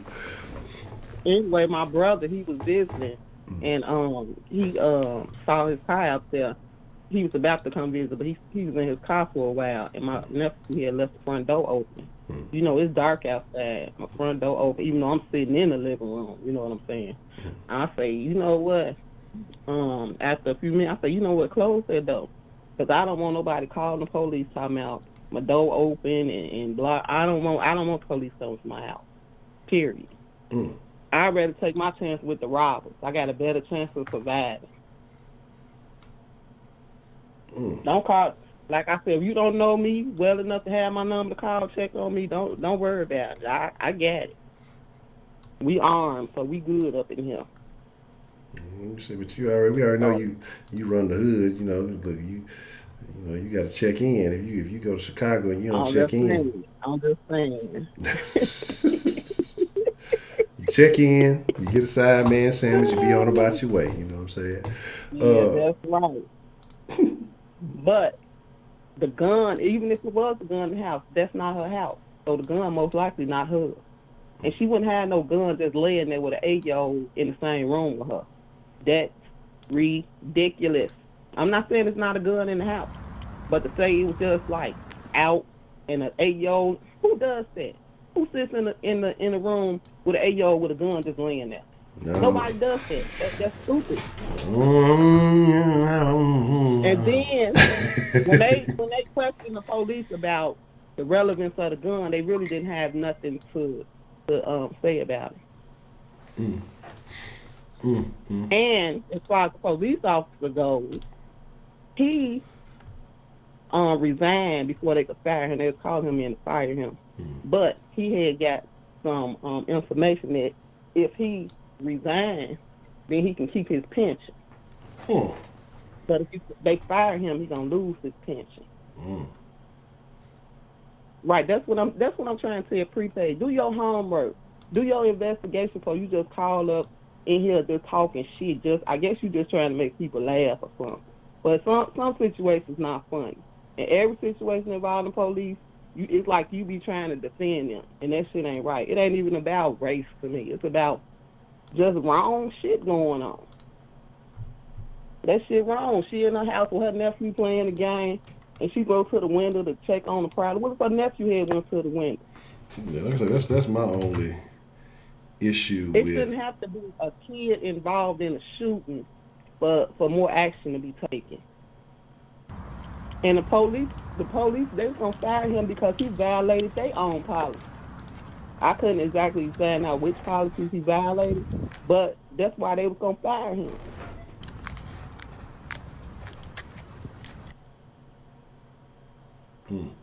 I don't know. This case just really just pissed me off because she graduated from Xavier pre-med, 28, no kids. You know, she out there trying to do her thing, coming to help her mama because her mama sick in the hospital. You know, watch the house and everything, and end up dead. Yeah, that's tough. She just was a good person. Period. Yeah, you hate. That's what I say. You hate when the good ones get it, man. When it happens to the good individuals, and it is again, like I said. And it's not just like she lost her life; her family lost her. You know what I'm saying? She was very important to the family. That's what people don't understand. Like, you done cut off her whole. She could have had kids and a husband and all. You cut all that off from her. And him just saying, oh, you know, that don't cut it. Being in fear for your life, that's not cutting it with me no more. I'm sick of this shit. It don't make sense. It's stupid. How the hell you in fear for your life and you outside the window?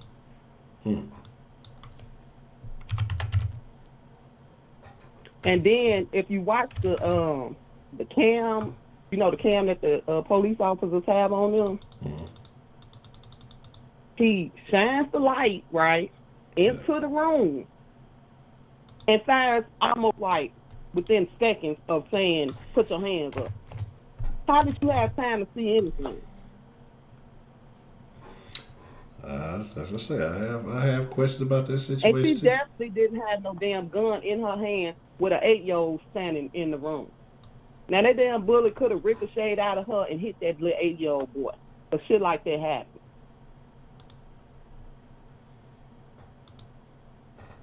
But see, the problem is they investigated the call like it was already a crime going on.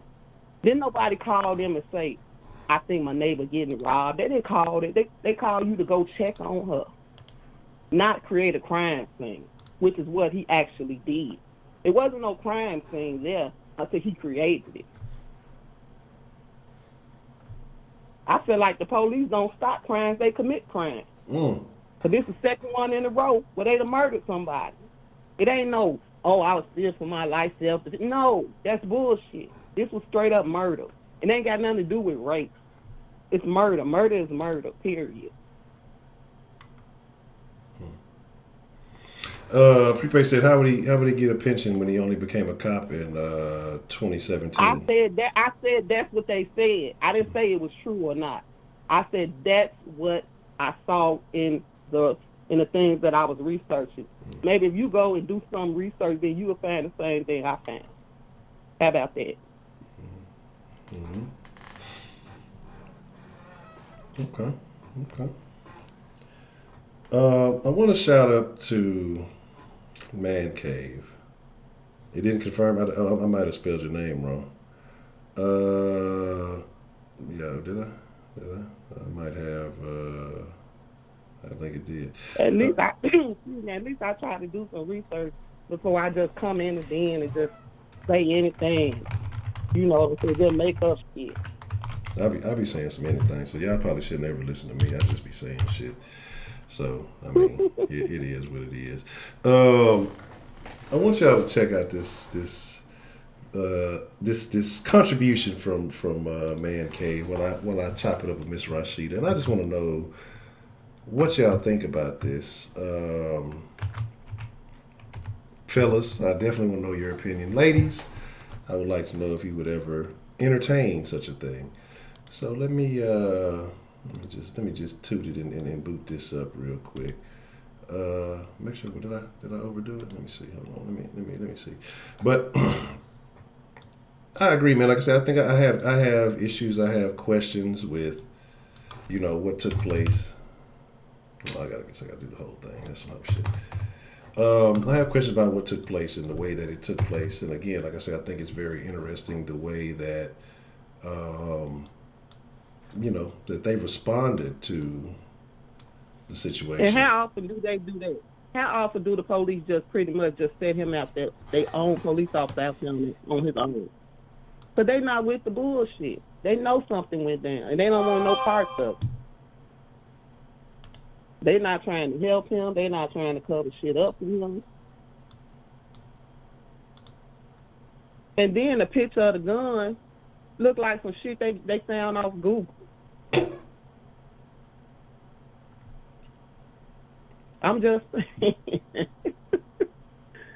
oh, Lord. Let me get off this phone because I'd have got upset again. I was cool, then I'd have got upset talking about this case. You gotta look. You gotta take a woo side.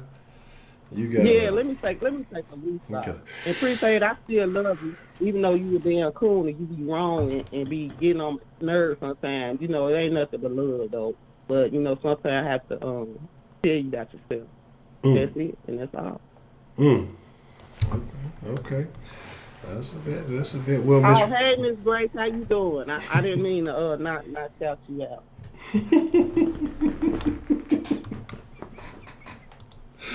Oh man, yeah, that's a terrible thing in the background. Okay. Well, Miss Rashida, as always, I appreciate your call. I want you just don't let it get you too personally. We live in a world where things happen and they will not always be so cut and dry. But I didn't say I was ready to get off the phone. Oh, I thought you said you was finna get off. Excuse me. Oh, look, I ain't want no problem. Pardon me, Papa. Oh, you trying to rush me off the phone because I talked about prepaid. I see the favoritism and shit. Ain't no favor. I thought you said you was finna get off because you done got yourself hot and bothered. I was like, well, look, I thought you was mad. Look, don't get mad. We all good. Yeah, that's too much fake ass. I'm not a fake ass fan, but that's like absurd. Like I don't feel, but there's niggas out there who gonna hit that. So that's the sad part about it. There's niggas who gonna be with that shit. That shit is terrible, disgusting. And hey, only one lie. How you doing? Hey, sweet berry. I don't believe that she is of the appropriate hygiene with all that shit in the back there. That's just there ain't no way. Prepaid, what you saying up about?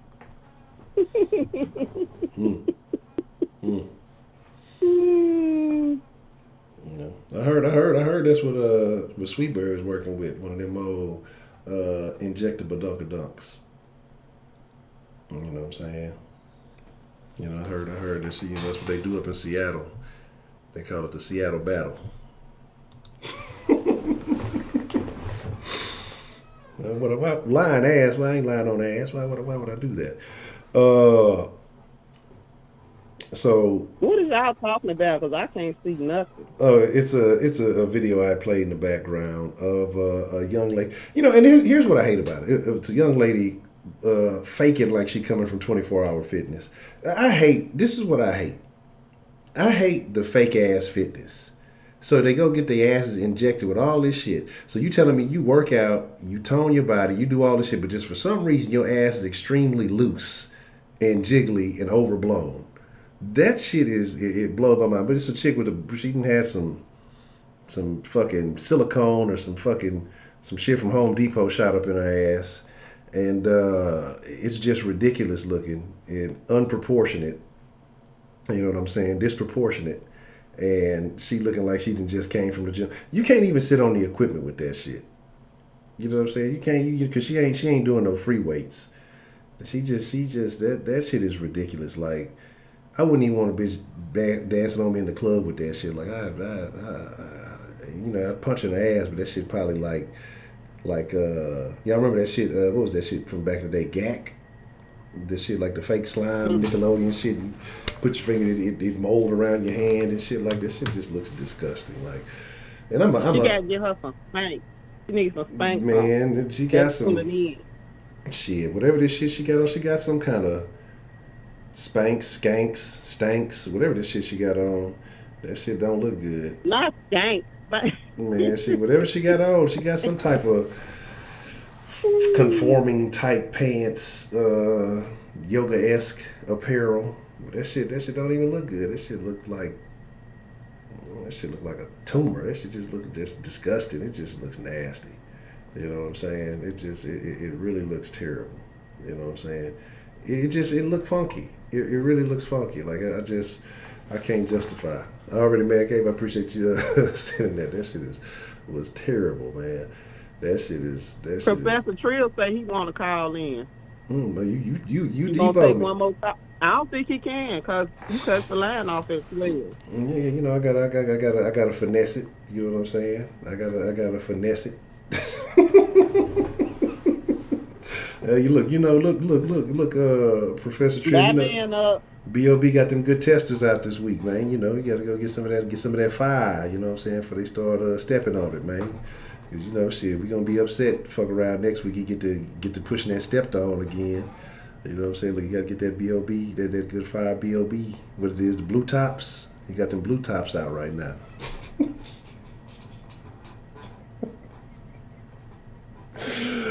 Oh shit, man. Miss Grace, he sure did lie on you. That wasn't even you. He sure did.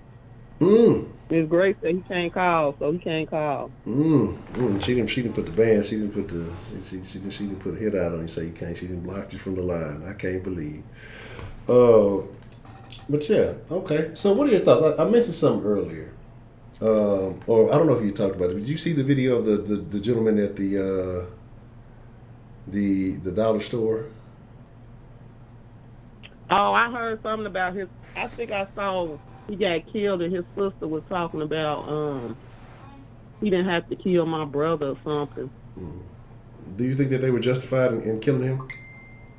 Yeah, shooting back. Yes, I don't never say somebody necessarily justified in killing, but definitely if somebody pull a gun on you, you got a right to defend yourself. Period. You know what I'm saying? It is what it is.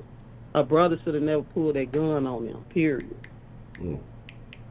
Because when you pull a gun on somebody, you take that risk. So you can't sit up there and say they was in fear of their life. So, hey. Yeah. Now, that's the actual situation where you in fear of your life. You actually see a gun in your face. Not some imaginary gun. They might have a gun. They might not. You can't just shooting in the dark. That's not the same kind of situation. Well, Prepaid said the mental gun. Okay. Okay. No, a lot of times they just put these inexperienced police officers in these bad areas, and they so fearful. You know what I'm saying? And if you that fearful, you don't need to be a police officer. Get you another job. Get your job inside. What they should be doing is pairing the more experience with the rookies to teach them different things. Because how the hell you don't know the policies and procedure and you knew? That's one thing you should know. The handbook, what you do in certain situations. I don't understand how he didn't know what to do in the situation. Yeah. And I just can't get past the fact they park down the street. Whenever the police come to my house, they always park right out in front, embarrass me. You know what I'm saying? Wait, how often do the police come to your house? Oh, never, man. Interesting. I'll just say, they looking for the address. They come, in front of the house. I don't understand. It's like they trying to sneak up on you. Okay. I didn't get that part. Okay. Yeah, they said something. That's how they supposed to operate with the because they talked about it, like I said, because they had a whole press conference behind it. They said something like that is part of their protocol or whatever with the what you smoking good over there with the I need something to smoke, drink too. I don't condone drugs. You know what I'm saying? Yes, you do. You used to call it the den push or push den or something. Shit, go on. Honcho, stop. There was another time. There was another place in my life. Now I'm a good Christian man. I don't taint my body with such poisons. I only drink this poison you can get out the stove. This bullshit ass energy drink shit. I'm waiting on weed to be legal in Illinois in January, and I'm gonna have me a puff party. Yeah. Oh, they legalizing up there in January? Oh yeah. Oh, word. Okay. Damn, everywhere. Texas gonna be last. Look, they're gonna make Mexicans bring it across the border work for it. We're not gonna make it easier on you, goddamn it. You're gonna wait till the very Don't worry, end. I'll smoke one for you. I'll smoke that. one for you. Yes, I need that. Like I say, I'm just I'm out the loop, you know. But it's all good. Like I said, I honestly ain't even tripping. Like I say, it's a thing. But I'm just like, I don't even really be thinking about it like that. The only time I think about it is when I come to den and start talking crazy. Let me see. I don't drink hard liquor, just soft, cause I get drunk quick. So that's for Ronald Eyes. No, you be drinking MD 2020. I can't take that hard stuff. Huh? You be drinking that MD 2020? Hell no, that's for old people. I drink like margaritas, like fruity drinks. That's what I like. Okay, you be drinking them LGBTQ plus IA alphabet people Hell drinks? no. I definitely wouldn't want to wake up LGBTQ. None of that shit. I'm good on that. You know what? What do you think when a woman be flirting with you and you a woman? Do you think you should just tell her like, I don't go that way? I mean, well, that's a whole nother topic. Never mind. Because I think this woman is actually trying to hit on me. I don't know though. So I don't know. She over there trying to clean your carpet. You gotta be careful. Yeah. I don't know like that, you know what I'm saying? But she cool people, but I don't want her to be thinking, But then again, she could just be friendly. Yeah, she could be friendly. She could be trying to turn you out, though. Yeah. Yeah, I wouldn't drink with her because I'll be drunk and then wake up and like, what the? Is she feminine? Is she one of them masculine women's? She like a femme woman. Oh, okay. Well, then, yeah, it could be sketchy there. Because like I'm saying, if she's masculine, she's trying to get you. Don't drink that. She'll put something in your drink. Man. Well, I'm just thinking about there was a call. We had a call a long time ago. A lady was talking about that. Man, we had some calls in the den. I got to really go back and do some things. I got to do some research. We've had some crazy calls in the den. Now that I think about it. All right. Well, Miss Rashid, is there anything else that is on your mind this evening? Are you gonna cut the phone back on for Trill to call or? Yeah. I gotta. Oh shit. Yeah, I got a couple of calls. Okay, don't let prepaid call though. What? Just let Trill call. I ain't trying to hear prepaid mouth tonight no more. Okay, I got you. I'll look out for you. All right. Tell him to write his stuff in the chat. All right, that's a BT. I got you.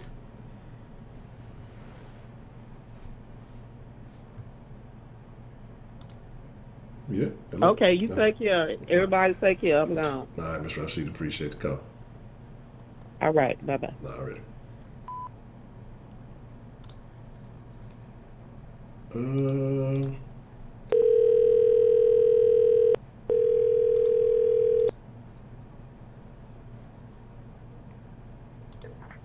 Oh yeah, I'm glad you called me back, Jack. Yeah, the men folk got to stick together. The women folk be trying to do us bad. I can't allow them to drive a rift in between us. And Professor Trill, I still got you, babe. Don't even worry. I got you. I ain't gonna let y'all try to break us up, babe. What's going down? What's on your mind, prepaid? Tell my nigga Trill this won't take me long at all. I just gotta clear my name. Listen, y'all gotta stop using my fucking name for buzzwords when y'all call in. I ain't tell not one fucking lie. I ain't give no misinformation. None. I never once said she was holding a gun. I never said she had the gun anywhere in danger. I simply said when a person gets shot and someone's dead, they're going to do an investigation. Crime scene. They're going to tell you what was inside the house. That was my exact words. Now, how you took that and ran it to something else, I have no idea. Rashida, I never once mentioned where it was parked at. I never once mentioned it.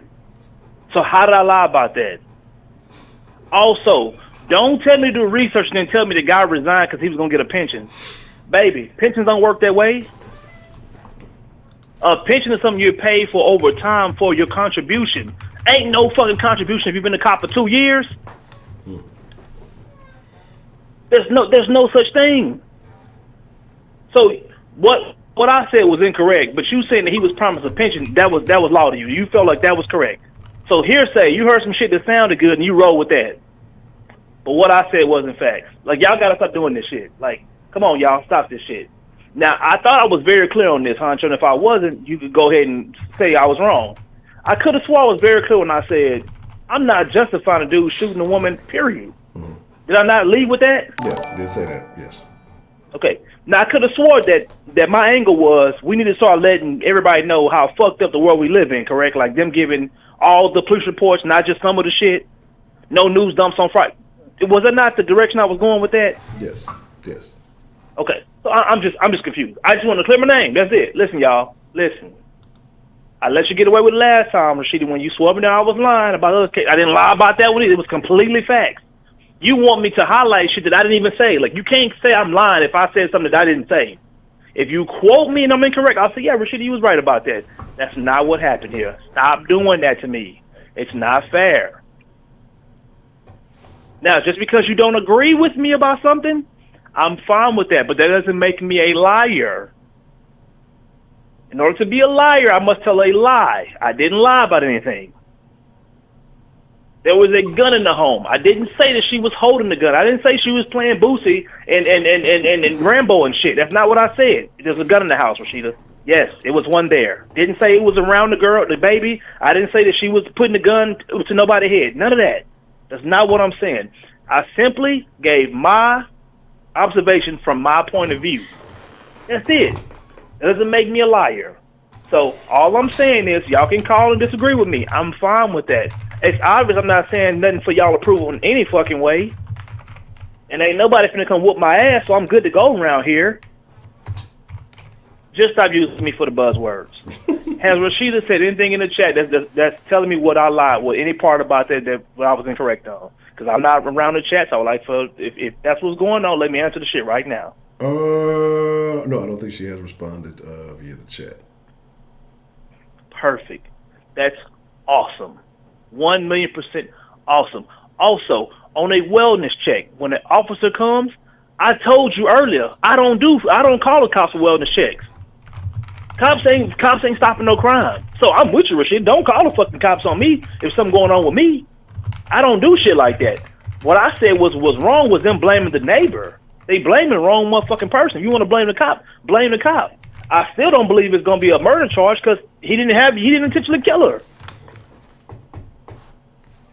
That's just my personal opinion. It doesn't make it a lie, though. I gave you the fucking definition of what murder is. Doesn't make me a lie. That's all I'm saying. Look, y'all can express y'allself. We can agree, disagree. We can argue till the sun come up. That doesn't make me a liar. I just have a different approach to something. That's all it is. We can still all be friends.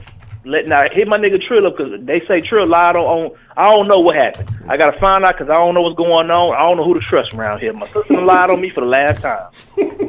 Fuck with me, Honcho. I really appreciate it, man. All right. Yeah, see, this the den we this is the truth den. It ain't Tuesday. Well, it's technically Tuesday. The truth on Tuesday. We gonna find out the facts here. We're gonna allow people to clear their name, and I don't know. I usually have something that rhyme, but I ain't got nothing to rhyme with that. The _stenographers _ donated $2. So glad the den is doing broadcasts again. Gives me a few hours without having to fight about whether the NFL channel is going to be on the TV. Let's go ahead and put this during to bed, prime please. time. I don't know why you would say that I don't like you. I ain't got nothing but love for you, Miss Grace. I don't have nothing negative to say about you at all. Here's the deal.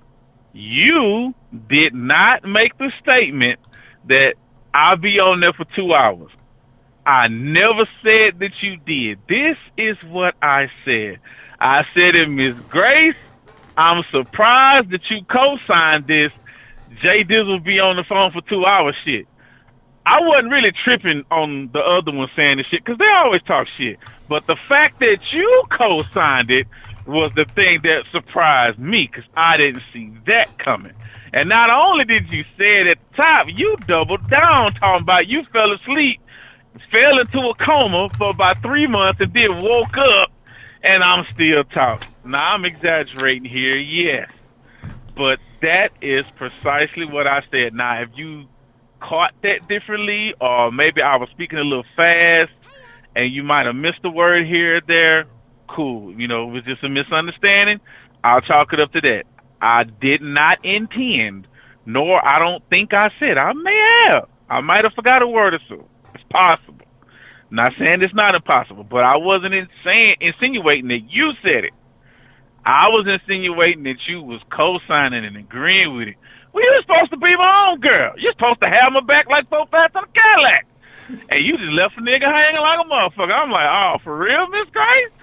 Okay. All right. Whatever. Now, let's get to these calls. First, I'd like to address Miss Bell. Hopefully, she's still around. I would like to, I guess, kind of answer her question at the end of her call about things being normal. And the answer, Ms. Bell, is yes, that is a normal behavior. And you really have to say that because that the people are young. Now, when you're young, you do dumb shit, but you test your boundaries. Because you don't have that experience to know, well, this, I shouldn't do this, or I shouldn't do that. So you just try shit. I mean, we all do it. I'm saying that, you know, you talking about these are infants, but, you know what I'm saying, young kids and even young adults. We try shit. Motherfuckers go out and drink 6-7 beers because they don't know their limit. They don't know, you know what I'm saying, I could drink 2 and I'm straight. You know what I'm saying? But you find that out just by, you know what I'm saying, trial and error. So I get where you coming from with it. You know, some people use it as an excuse or a crutch too much. So if that's the angle you were questioning from, okay, cool. But just in reality, everybody does that. Everybody got to figure shit out for themselves. Nah, Mr. Mike from New York. Oh man, this guy. Just when I was starting to like you again, bro.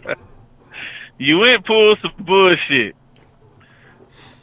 And prepaid too a little bit. Look here, I get it, fellas. People, period. I get it. You know what I'm saying? People are educated. They go to college. They learn a lot more than the average person. But even smart people say dumb shit sometimes. You know what I'm saying? Smart. And there's a lot of smart people out here that can probably explain the fucking space quantities and all kind of shit. You know what I'm saying? All these equations and shit, but don't know how to survive in just like a regular setting. There's a lot of smart people that have a severe lack of common sense. Some people is just not, and some people are so heavy into their field or so heavy into their studies that they really not paying attention to a lot of the social constructs that go on. So they don't know all the intricacies of the ins and outs of certain shit. Now, I'm not saying what the dude said was right or wrong, because I don't know. I don't know shit about China. But here's the problem I have with what you said. First, you talked about the shooting and said that, well, the other shootings and the other police cases, well, you hate that race always gets brought into things like that. Then you flip this conversation about one person making a comment about some Hong Kong shit, and then LeBron saying basically that he was uninformed or misinformed or however the fuck he said it. And then you proceed to go into the fact that he had some racist shit happen to him, when that had nothing to do with what Daryl Morey said. So you just condemned some shit talking about why they had to bring race in it, and then turned right around and brought race in a whole nother story that had nothing to do with that. They was not talking about anything about what happened to LeBron James, his house, or the word nigga spray painted. That had nothing to do with the whole story. Now, since you did include the race in it, let's run with it, since you decided to bring it up. LeBron James was talking about some shit that directly happened to him. Daryl Moore was talking about some motherfuckers from Hong Kong. Last I know, he ain't Chinese. He don't live in Hong Kong, as far as I know. I could be wrong here, but I don't think he live in Hong Kong. So why would you condemn LeBron for saying something about some shit that directly happened to him, and some shit about a motherfucker he ain't got nothing to do with? So do you really think that happened to LeBron? I don't know, bro. I don't, but there's no evidence to the contrary. Mm-hmm. So why would they, you know, I mean, of course, the shit is possible that it could be all made up. I understand the Jussie Smollett shit, but I really, that's the number one thing I hate about the Jussie Smollett shit. I don't hate the fact that he did it. Mm-hmm. I hate the fact that now people is going to point to that shit and saying that the shit that black people go through has been lies this whole time because of this one instance where this dumb motherfucker pulled some crash dummy shit. Mm-hmm. This shit has been happening for the longest. And one stupid ass nigga gonna make all of us look dumb, ignorant, and basically fraudulent. So now they're gonna all point back to that case, and of course he had to bring that up. So I don't know whether it happened or not, Honcho. I will concede that fact.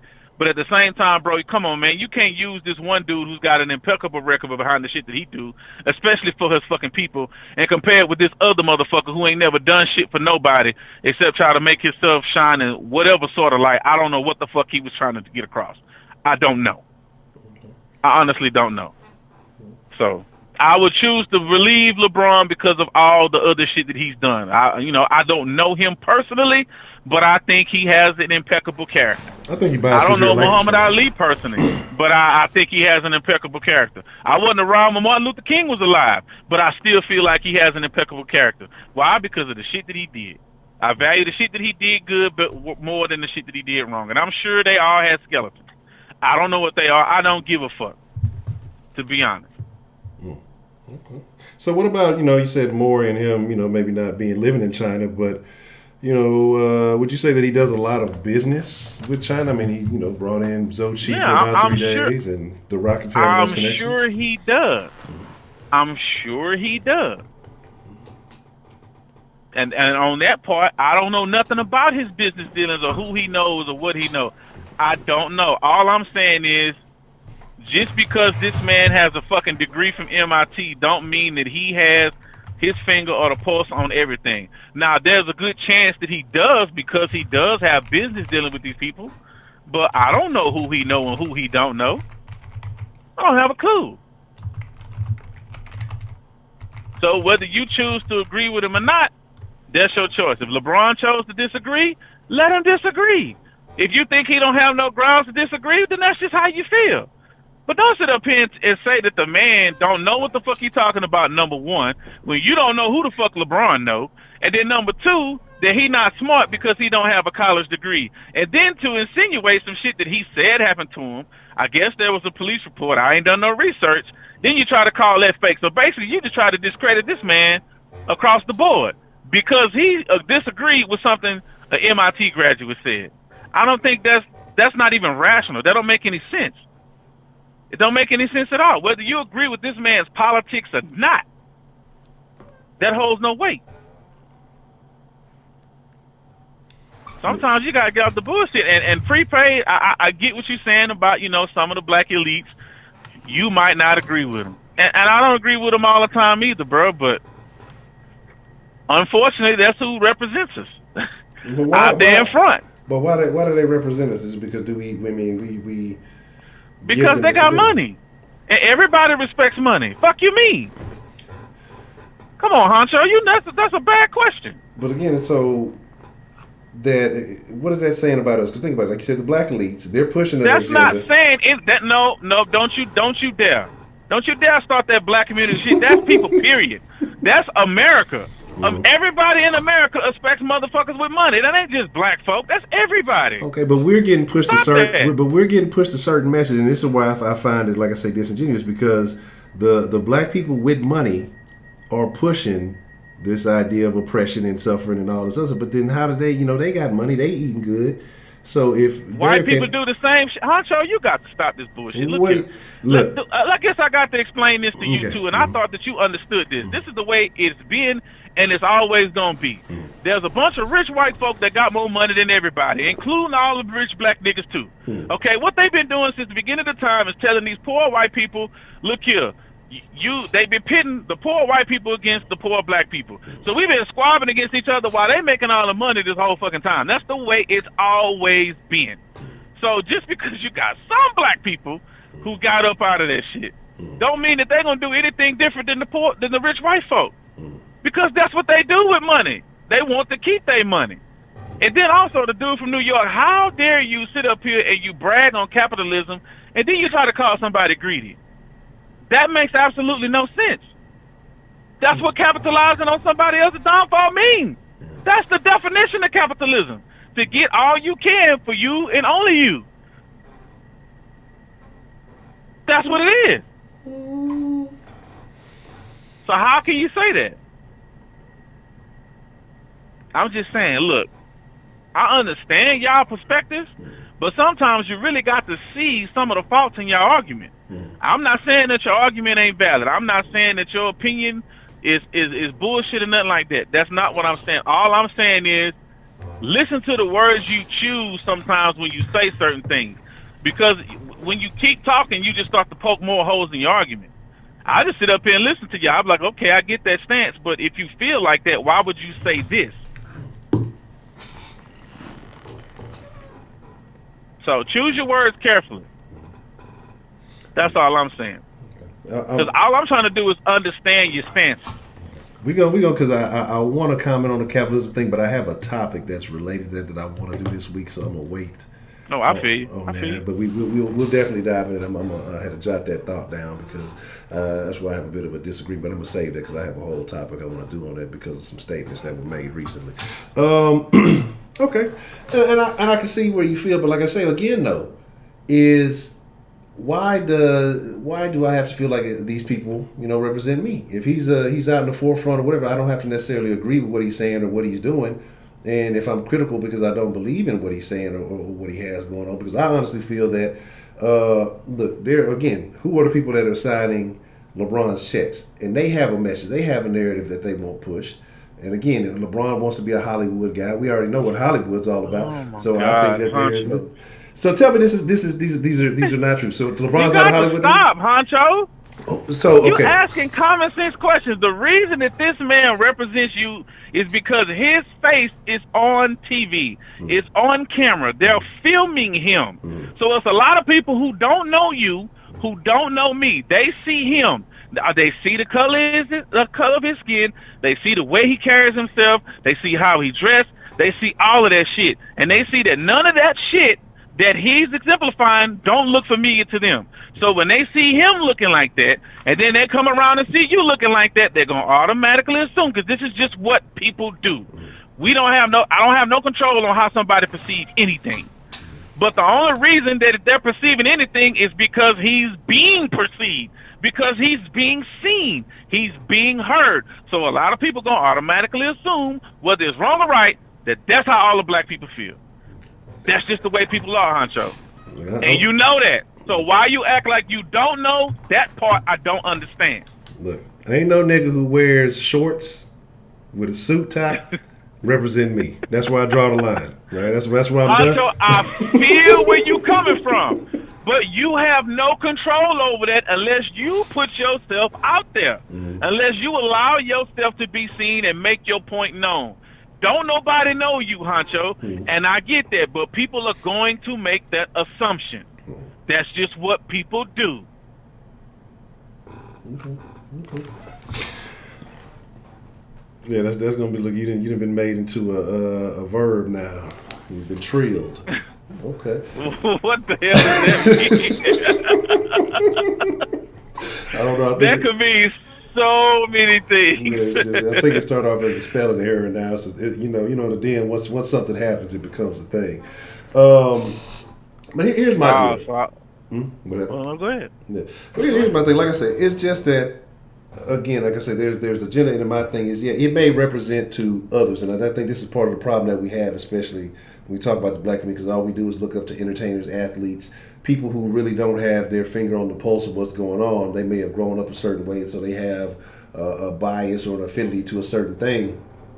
And why do we look up to them? Just for clarification. Because we are being told that's the only way that we can make it out of the environment. No, Honcho, stop. That's why. Why do we look up to athletes and entertainers? Because they got a nice crossover. This nigga here, man, I'm done with your motherfucking ass. Yes, I know the money, the TV time, and all these things. But again, like I say, we see it time and time again. Yeah, we see it time and time again, man. But it comes to a point, like I said, though, it's just that it's so many other opportunities, so many other people. Like I say, we want to talk money. Why are we talking big money? Like I say, old buddy came out the woodworks, Big Money Bob, a.k.a. Robert Smith. But ain't nobody trying to be like him. Nobody. That's big money right there. But now they talking about he ain't giving enough. Y'all ain't know this nigga 2 days ago. Because he ain't famous. It's so many. It's cause, like, okay, Honcho, I get what you're saying, okay, and that's a good example to prove your point. But you also know human behavior. A lot of people, except probably you and me, and I guess that's why we get along so well, because we see things along the same scale. I'd rather have the money than the fame all day long. But there's a lot of people, Honcho, they want that fame, bro. They want that notoriety. That's why you think people record themselves doing dumb shit or record themselves doing everything all the time just to try to get their followers up, just to get people to watch them. They not doing that shit for no money. They doing that shit so they could be seen. There's a lot more people that just want to be seen than want to make that money, man. And people, that's just human nature. I really can't say why that is, because I'm not like that. I'm not wired that way. I'd rather not be seen and get the bag than to be seen and get the bag. That's just me. I agree. Yeah, I definitely agree with that. Like I say, people use attention is supposed to be the new currency, but I think it's about how you exchange it, whether you really benefit from it or not. So, now, some of them that's able to flip it, they get that attention and flip it into some money. Hey, I ain't got nothing but respect for you because you made it into a hustle. Shit, fuck it, do what you do. But the people that's just doing it are just being attention whores. I don't know what to say about those people. I really don't. Then they come on crying when they start losing attention or they don't have no skills. Like, to me, that's just fucking sad. Because I watched this video. This dude was basically clowning this chick. This chick, she was an Instagram model, and they ended up shutting down the Instagram. And boy, she just broke the fuck down, Honcho. Yeah. You talking about crying because Jada Black? I think so. Crying just because they shut her fucking Instagram down. And she talking about she was working at McDonald's and shit, and all this other shit, that she was a prostitute. I'm like, God damn, bitch, like, that shit, be having to suck all them strange dicks didn't motivate you to get out and get you some fucking money? That shit was crazy.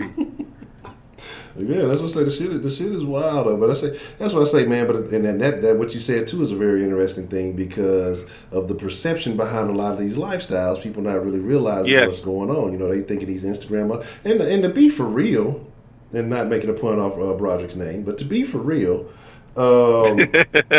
Even these high class models, they just have higher class clientele, if you will. These high class models are prostitutes too. You know what I'm saying? Like they ain't living off just a couple of struts on the runway and a little ad here or there. They getting pimped out to it. These agencies pimping them out to some of these billionaires and millionaires around the world. But it's these Instagram models. I guess they're more accessible and they're a bit cheaper and they let you do other things to them. But but that's what it is. So I think a lot of it is. A lot of this shit is fraudulent, and again, like I say, but I think it's not only them, but I think it's a lot of these people in what's the places where they're seen.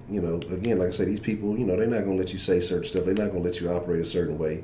That's why you see people getting blackballed and blacklisted. The chick who was in the WNBA, and she's talking about, she happy that she's straight, and they tried to push her to the side and make her seem like she was doing some shit. Who was it? Candace Parker, I think. Was it Parker? Who was talking about she was straight? Talking about all the little lesbians were trying to turn her out and shit. You know what I'm saying? And and she wasn't with it, and she was getting a bunch of pushback and flack. But we don't talk about these things because hey, happy Pride Month, everybody. But You know, like I said, it's a lot of shit that goes on that we overlooking. And again, like I said, it's all agendas because they don't want certain messages getting out there. But that's why I say even with LeBron, like I said, yeah, you can have a lot of money, but you know, we live in a cancel culture. LeBron say the wrong thing, he could be a part of this cancel culture. And a lot of these people, like I said, I lost a lot of respect for D Wade. You know, and he's a father. He can have whatever beliefs he wants to.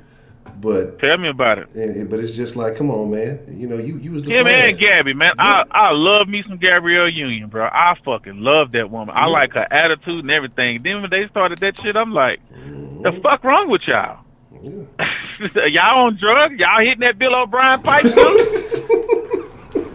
He got that deep steel blue magic around this motherfucker, man. He got that Liberty White. You know what I'm talking about when it's soft. No, I'm talking. Oh, you know, I'm saying too much. Look, and Heidi, don't be bringing up shit trying to incriminate me in the chat. Fuck is wrong with you? I don't know nothing about nothing, man. I don't know shit. Heidi got that other cancel culture going on. I cut that shit out. But I'm from PA, goddamn. We don't talk about nothing. Yeah, but I agree with that too, Bad Bougie. But that's what I'm saying. Like we promote and support some of the most just the foulest, most offbeat ass shit. Like I don't support nothing Cardi B do. She come out here talking reckless and ridiculous, and niggas eat that shit up. She call niggas and black females all kind of roaches and rats. And people support. Why do you think that is, Honcho? Why do you think that the majority of our people support that shit? Because, and I'm gonna bring this back to where they started. Our people is uneducated. Yeah. Not only do they not lack book smarts, they don't have common sense either. I agree. Now that's taking a super L when you don't have neither, and then you taking a super duper L when you don't want either. Man, you said too much right there. Because that's the thing. And like I said, it ties back to, like I said, what I mentioned the other day about people reaching that certain age, they thinking they know it all, and they don't. That's where they stop. That's where they get stagnant. They don't make progress. They shut their brain off. Yeah. Yeah, they shut their brain off. Yeah. And that's the craziest shit ever. And that's funny. Like I say, with Cardi, y'all got Cardi. This is what I'm saying too. This is how foolish people are. Because to bring people back to, again, I know your feelings on politics, but like I say, you see certain parties doing certain shit. They got Cardi B sitting down with presidential candidates like she really got something to say. Yeah, that's crazy. And then, you know, and then see what she gonna have. Like I say, she got Bernie Blood Gang over there. You know, Bernie and Nine Trey 9, whatever they is, Blood now. I mean, like, this is who you got representing you. The motherfucker who talk. But at the same time, Honcho, is she or is she not entitled to support who she want to support? No, she can support whoever she wants. But what I'm saying is that the behind the scenes. What I'm saying is that these particular parties, they hire a lot of very intelligent people who understand PR, who understand marketing, who understand human behavior. Because that's basically all marketing is statistics and human behavior and playing it properly. So you don't think that there's some of that there's not some of that going on both sides of the aisle? No, I think it is on both sides of the aisle. But what I'm saying is that the fact that you can pander to somebody who, again, you don't think politics when you see Cardi B. You think ratchetry, you see stripper, you think everything else before you think politics, and I care about her political opinion. But it's to grab them ignorant motherfuckers' votes. We know what it is. But you know what it is. I tell you, you might not like it, but you know what it is, nigga. But what does that say? But what does that say about the number of ignorant motherfuckers out there? That's the scary thing. That's the whole point. It ain't just us. It's the fucking country across the board. Again, people are stupid when you put them in groups because there's no individual thinking. You are not a group think person. I'm not a group think person. Prepaid ain't a group think person. Broderick, he probably on the fence. You my nigga, Broderick, but you real religious, so I gotta put you in the group. So it's what it is. But there's a difference, and most people in this country are group think people. There's not a lot of just free independent thinkers, man. We are outnumbered severely. Okay. Oh man, this is true though. This is absolutely true because it's certain things that I say, man, I don't understand, man. And to add on to it, The reason we're not popularized like the other people is because people don't want to learn nothing. They don't want to listen to a bunch of smart people talk and learn some shit. They're not interested in that. They rather you just entertain them. That's why they'll get on TV and tell that man to shut up and dribble. Whether they feel like he got anything reasonable to add to the conversation or not. They'd rather you just dribble. They don't give a shit about your opinion. That's just the truth of it. That's just what it is. Now, if you could teach somebody while you entertaining them, trick them into learning some shit, then you got the game sold up. But that's a hard feat to do nowadays. Because people not interested in anything of substance. People ain't interested in shit of substance. They don't care about that. That's why you can make a song talking about what was that shit? Gucci gang, Gucci gang, Gucci gang, Gucci gang. I was thinking about. Not saying nothing. But that motherfucker go damn near platinum or sell 1 million downloads or whatever. But you got this other motherfucker rapping about some real shit, like my nigga Killer rapping about some real shit. Shit that we need to do, shit that's happening to us, all this shit. They ain't singing that shit. These young kids don't know who the fuck Killer Corleone is, or it's too many words. Don't know who the fuck Cool G Rap or Scarface is. It's too many words. They listen to them niggas. Yeah, it's too many words. They gotta use a dictionary for some of that shit. They didn't. I don't know what none of that shit means. Yeah. What the fuck you mean? That shit rhyming and shit. Look it up. They don't understand how that. you spell it. Those are literary devices that are being used. They don't know nothing about that. They upset about this. Nigga, ask Siri, bitch ass nigga. Oh man, I was talking to. Oh my god, what the fuck is this? Sweetberry, you sending me pornography and shit. But you know, but that's what I'm saying. I got on another one today about that. I forgot what word. She asked me about some word, and I was just like, you know, and we used to talk about why you ain't got no phone, because I say, because your first thing is gonna try to be Google this and go. Oh no, we was talking about GPS signals. So I was talking to her about learning how to get to school. You know what I'm saying? And you know, I was just like, shit. I say, you know, the internet goes out. It ain't always available. You know, I talked to her about, you know, your mind being your most powerful tool, not always relying on these electronics and shit like that, you know, because that makes your mind weaker. You know, because she always say, well, I could just ask Google, or I could just or ask Siri. So I'm like, nah, fuck Siri and Google. You know, you need to be able to ask yourself. You need to be able to know, you know, how you get places, you know, just in case. What if you did have a phone and the battery dies, or, you know, what if this happens, or what if, you know, there's always situations where it may not be accessible, so you need to know certain things. And so we was getting on that all because she'd be super tough with that. I'm like, look, if you want to use any kind of electronics, if you want to use your iPad, you better type shit in. I don't want to hear, if I hear you voice commanding anything, you know what I'm saying, is we gonna have issues. You better start learning how to spell and spell properly. Like all that, just asking and doing. Like I'm the easier it is, the less I like it, because again, like I said, it's just too much convenience can be a problem. And I already know the future is gonna be terrible. That's why I said I hate that little remote, that little Xfinity remote. That fucking you can talk into that bitches, and we ain't doing none of that shit. You know what I'm saying? Like, you better start pushing the buttons. That ain't even that hard. You better do something to try to activate the little neurons in your brain. It's just like you said, Honcho. Like, it's so much fakeness shit going on. Mm-hmm. People would rather feign smart than be smart. Mm-hmm. People would rather fake having money than to actually go out and get money. Mm-hmm. I agree. That's the time we live in. I agree. Like I say, you know, the motherfuckers be talking about fake it till you make it. But, you know, and in certain instances, it works to put yourself in a certain mentality to do it. But then when you really just faking the outcome of the situation, when you really just faking that part of it. It's levels to it. Yeah. Because niggas can get outrageous. And you like, nigga, really? Okay, I can understand, you know, look, everybody rap, you know what I'm saying? Everybody, you know, I sold a little dope. But, nigga, you talk about you got keys, bro. And you don't do nothing but sell weed. Come on, bro. You got to get off the bullshit.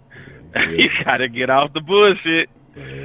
Stop, because you're gonna bring some attention that you don't want. You're gonna get a reputation you don't want, and next thing you know, your ass gonna be sitting on that bitch, telling the judge everything with some multicolored hair, fucked up teeth, and tattoos all in your face. That's the crazy shit. Man. And that's something, man. We ain't gonna have time now. We're gonna talk about that real soon, because I want to know, just personally. I guess the quick response to it. Did 6ix9ine ruin the rap game?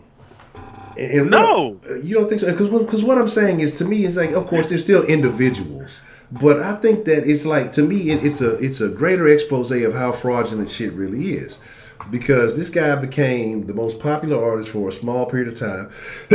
Excuse me.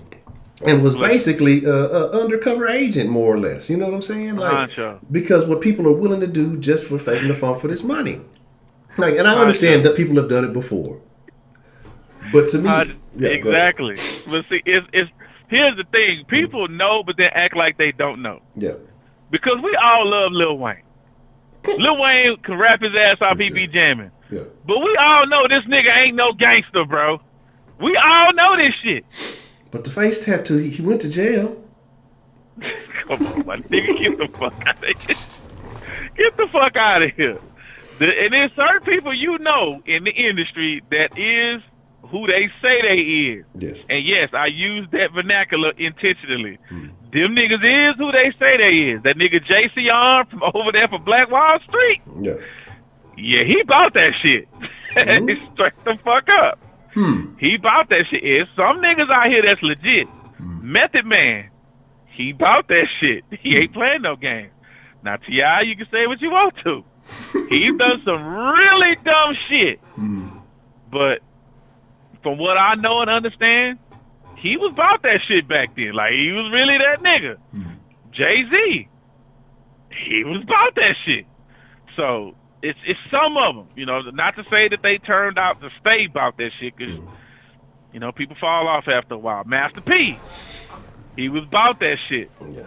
And everybody know Jay Prince. He definitely about that shit. Oh, man, look. I'm gonna end up missing just talking about it. But now, but Jay, I ain't fucking with that nigga. Nobody in his camp. Fuck that. Yeah. I don't need them problems. Man, look, it's I ain't even gonna get into that. But Master P, he did it before anybody. That's the one thing. Like, I Jay cool and all that. I understand, you know, getting as far as getting money and all that stuff. But what kills me is like Master P was doing shit like a decade or so before niggas was even on certain shit. And he just wasn't getting the love because he was down south. Niggas thought he was a clown, you know what I'm saying? But Master P was in the NBA, had the shoe, you know what I'm saying? The clothing line was with the phone company, dropping the movies. He was doing everything before it was cool to do all this shit. You know what I'm saying? And then he said on the interview he got all that game from Jay Prince. Oh yeah, that's what I'm saying. He said he got the blueprint for Jay Prince. He said I just took it further. Yeah. He said I went further with it. Yeah, and he said I would always call. He said, man, I would always call Jay Prince and ask him shit, even when I was doing shit, and he was just steadily giving me game. And shit, you know what I'm saying? He ran with it, but I mean, Master P still put himself out there. He still took them risks. Yeah. So you can't do nothing but give him all the credit. And that's what the rap game, a lot of rappers don't realize, or I'm sure a lot of them do. The impact that Houston had on music, even though it wasn't getting that nationwide play and that appeal. Because even Killer Mike said so himself. He was like, man, you know, there's a lot of us out there in Georgia, you know, we saw what them boys in Houston was doing and how they was doing it and how they was getting on independently. Because he was talking about like how shit was, I think when he was first with the Dungeon Family or something, he had a little interview, he was talking about it. He's like, I went out to Houston. He's like, shit, I seen how them niggas, you know, Slim Thug, and he was talking about how all them niggas was getting on and stuff back then, and that gave all them big ass chains and shit. Yeah, Slim talked about that. And then he said, like, damn, how y'all niggas getting all that money? He say, shit, nigga, we hitting the road, selling our records to these stores our damn self. Yeah. They say get it. And then, because what's his name was talking about this shit too. What's his name? Pastor Troy. He was just talking about how the new shit is. He's like, shit, man. I used to be, you know, pressing up 100,000, 400,000 or whatever. No, I think he was saying 40, 50,000 or whatever he was saying himself, and then selling them himself, you know, at $7, $8 a pop. You know, as opposed to now you getting pennies from these streaming companies. And that's why I say, like, these young dudes don't understand that hustle. They just want to upload a fucking video and hope it go viral. And let it do what it do. Yeah, that's what I say. Because even when these young niggas, they was mad at Slim Thug and shit. Well, y'all ain't helping us get on in here in Houston. Well, shit, them niggas had to pave the way. Like, it wasn't no love for the city. Like, you could get on. Yeah, nobody helped them niggas get on. Yeah, and then they mad, y'all mad because these niggas ain't putting y'all on. Like, I heard that shit. That's what I say. Yeah, this generation. Fuck, y'all supposed to be in the streets. Y'all supposed to be some hustlers and all this shit. And y'all mad because y'all talking about the old heads ain't putting y'all on in the rap game. Like, come on, man. Like, stop the nonsense. They showed you how to do it. Exactly. Laid the blueprint, man. And showed you what happens when you work hard. Exactly. Now you got to put the fucking work in the same way that they did. Niggas don't want to, and you have an easier path still to do it. Like that, either way, like you have an easier path to do the shit. So that's why I say the shit is just it's wild. It's a brand new game. You know, everything is different. But like I say, it is what it is, man. You know, I can't. Yeah, and plus a lot of these older artists, they trying to figure out this new shit they goddamn sell. Because they were so used to selling CDs. Niggas ain't buying CDs no more. Nigga, you know how long it's been since I've seen a CD? The last CD I bought, and it was probably outdated when I did it then. It's only because I support that artist. I want to say the last CD I think I bought was Cadillactica. The Big Creek Cadillac. I think that's the last actual CD, like physical copy of a CD that I bought. I'm really trying to think. I don't think it's been anything since then. Cause like I said, I still got a lot of screw CDs. Was you a screwhead, Honcho? I've been meaning to ask you that. Was you a screwhead back in the Gap? I listened to a lot. I wouldn't just say that I was a big screwhead because of my environment. So I didn't have access to certain things because my cousin, before he got locked up, he had put me on. He had made me a couple little tapes and stuff. He put me on screw, and then he got locked up for about 15 years. And my grandma found a bunch of my stuff, and that wasn't a Jehovah's Witness thing to be listening to. So I caught it when I could catch it, but I ain't really just, like I say, until got a little bit older. It was probably more in my later teens. I would say more so like once I got about 12, 13, I started getting more so on it.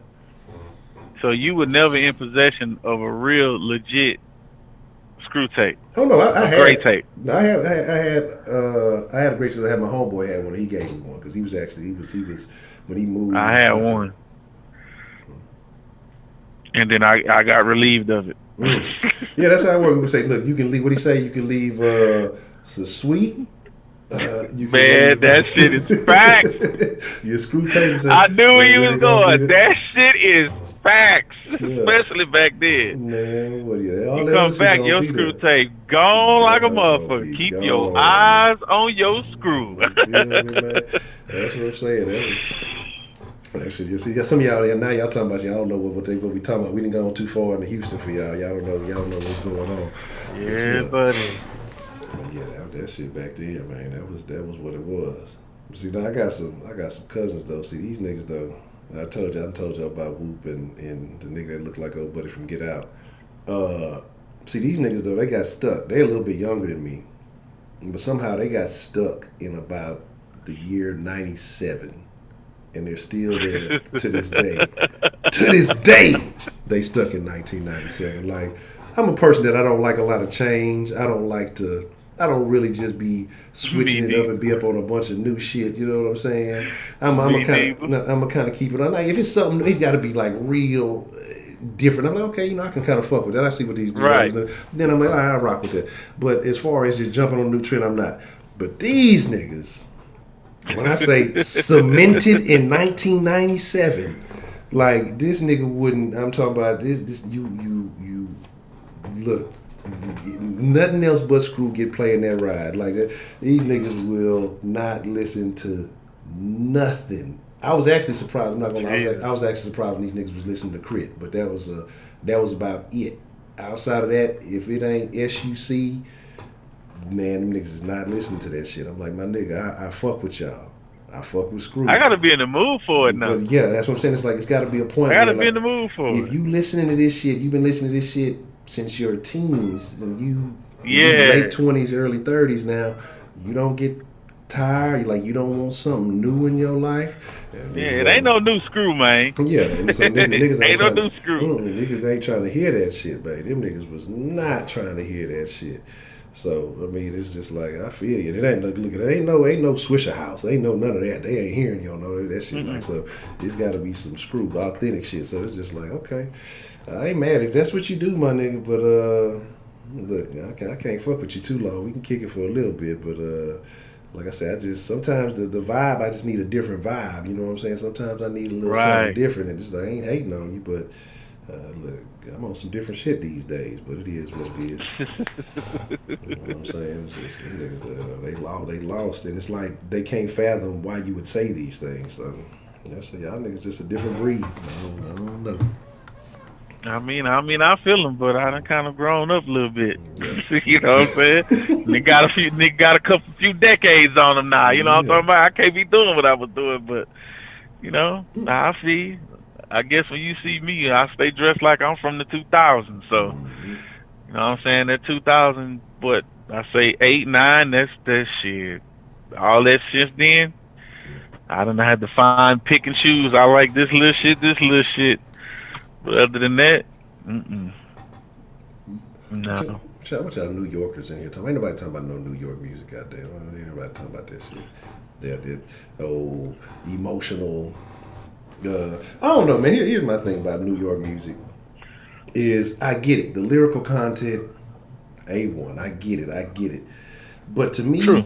New York music just didn't. And listen to what I'm saying before y'all get all upset. It didn't jam. You could listen to it, you could take something from it, and you felt, but it didn't have like it wasn't. Down here we ride in the car, we on the road, or we doing something. It's like it didn't. It wasn't a lot of New York East Coast music that was like I can listen to this while I'm riding. It wasn't riding music. You know what I'm saying? Like what do ride music have to have in it, Honcho? It's got to be two things, especially if in the South it's gonna jam. One, it's got to have a good little melody, and two, it's got to bang in the trunk, man. If that shit don't bump in the trunk, bro, it's not getting played down here. It's just not. Yeah, hey, that's just not. Yeah, if that hoe don't beat, man, I don't know, player. I don't know what you on. I'm cool on that.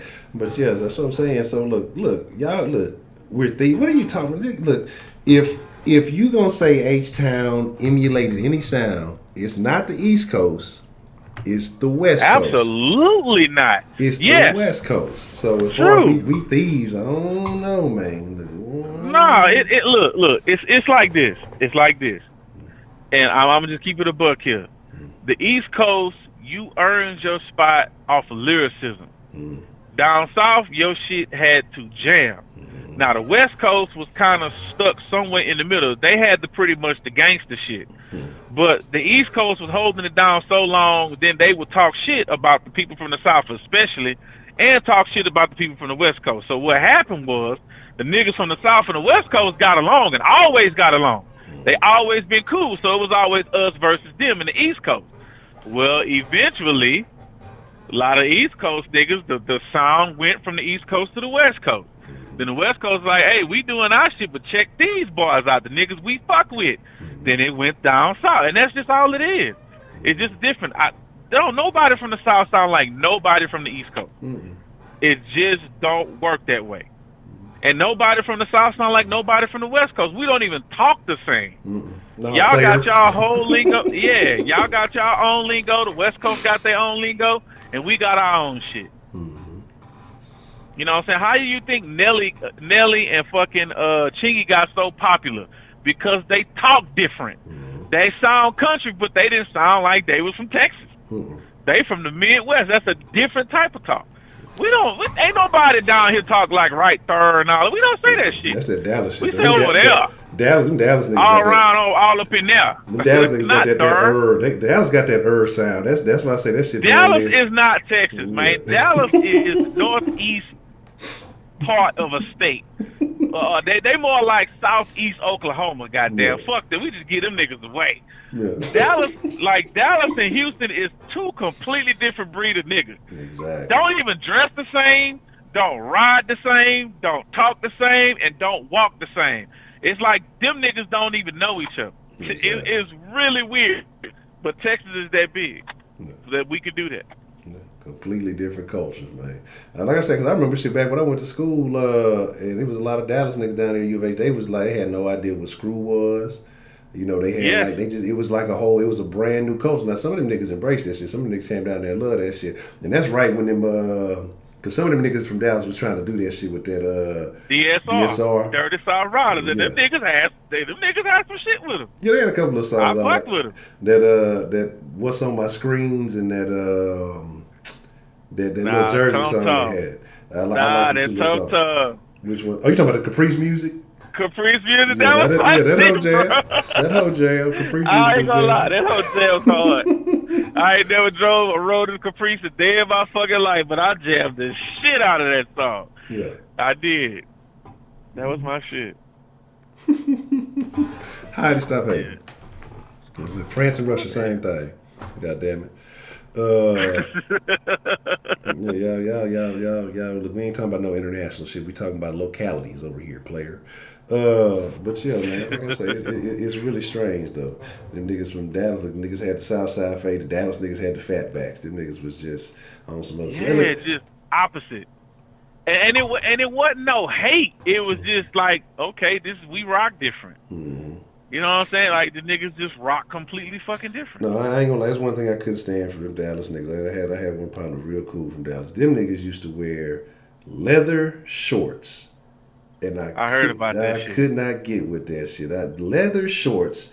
There's no justification to ever wear that shit. Mm-hmm. Like I really felt like their whole culture was like the exact opposite of whatever them niggas in H-Town doing.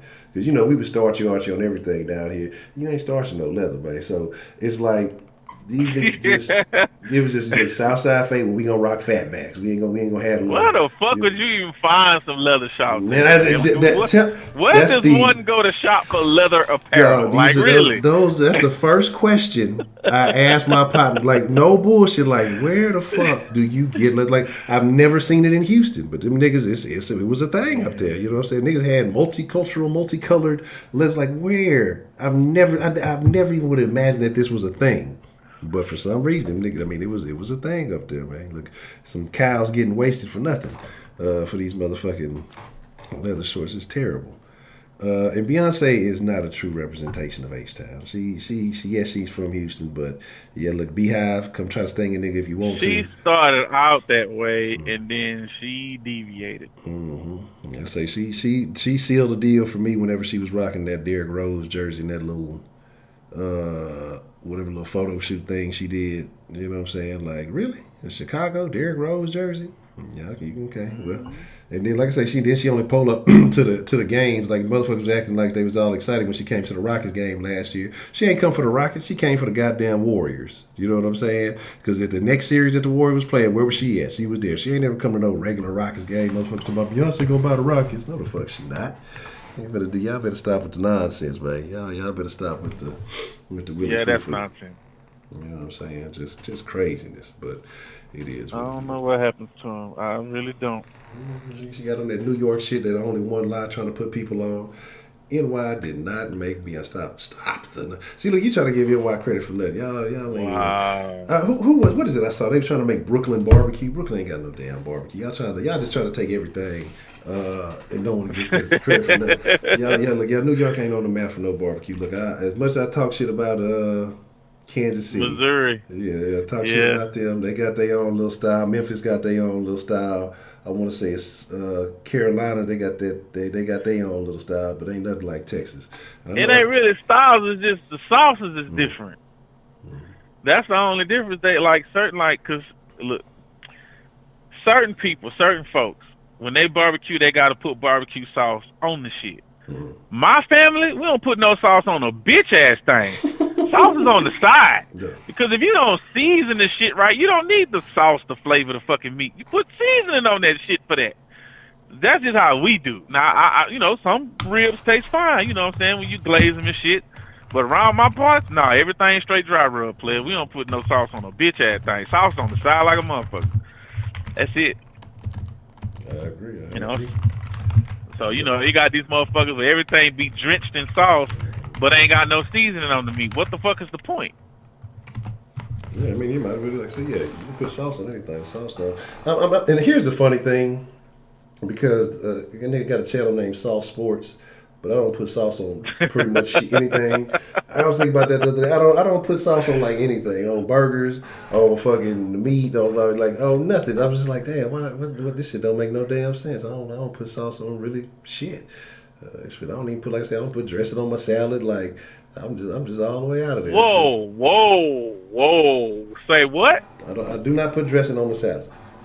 So you just eat straight rabbit food? Just if I'm gonna do it, it's gonna be like I eat like very Southwest style with different types of salads, but I don't put dressing. I don't put like no ranch dressing, no vinaigrette, none of that type of shit. I don't put nothing on the salad. No, I can't do that. That's like eating McDonald's nuggets with no sauce, man. That's sacrilege. That's sacrilege, goddamn. Nah, man, I can't fuck with that. I don't know how I got into it, but it's just like I think it was just one day. I don't know what it was. It was something, and it turned me off on ranch. And after that, I was just like, "Fuck it, I really don't know." I just stopped doing it, man. So for some reason, when I was little, I couldn't stand ranch. It was Thousand Island on everything. Now that I'm grown, I don't too much like Thousand Island. I like ranch, Caesar, or Italian. All them other fancy vinaigrettes and all it, nah. If it ain't one of them three, I ain't fucking with it. No. Straight up. But that motherfucking salad you get from Olive Garden, nigga, that shit is fire. Sometimes I just go to Olive Garden just for the fucking salad. That shit be good as fuck. I don't know what the fuck they put in that dressing, but that shit be good as shit. I don't know. Like I said, I don't know what it is. It's just I don't know. I guess I call myself being half-ass healthy, knowing I'm not, because I be eating all kind of bullshit. But I'm gonna be picky about some unreasonable something. I don't know. It's just one of them weird things. I saw some salad. That's crazy. I've never heard of that. Yeah, I've never heard of that. I'd be mad as hell if you only give me like one little pack or one little bowl of dress, nigga. It's a misunderstanding around this motherfucker. Nah. I don't even know when that started. Like I say, when I was younger, I put ranch on shit. Like I say, man, I think I fuck with ranch, and I would fuck with what was that, blue cheese? And hell no. I'd be cool with you don't fuck with the blue cheese. I don't like blue cheese, man. It's not at all. Acquired taste. That is not the way. Yeah, I just fuck with that shit super tough, man. I hate that it look just like ranch. I be having to smell that shit. Yeah, I fuck with it.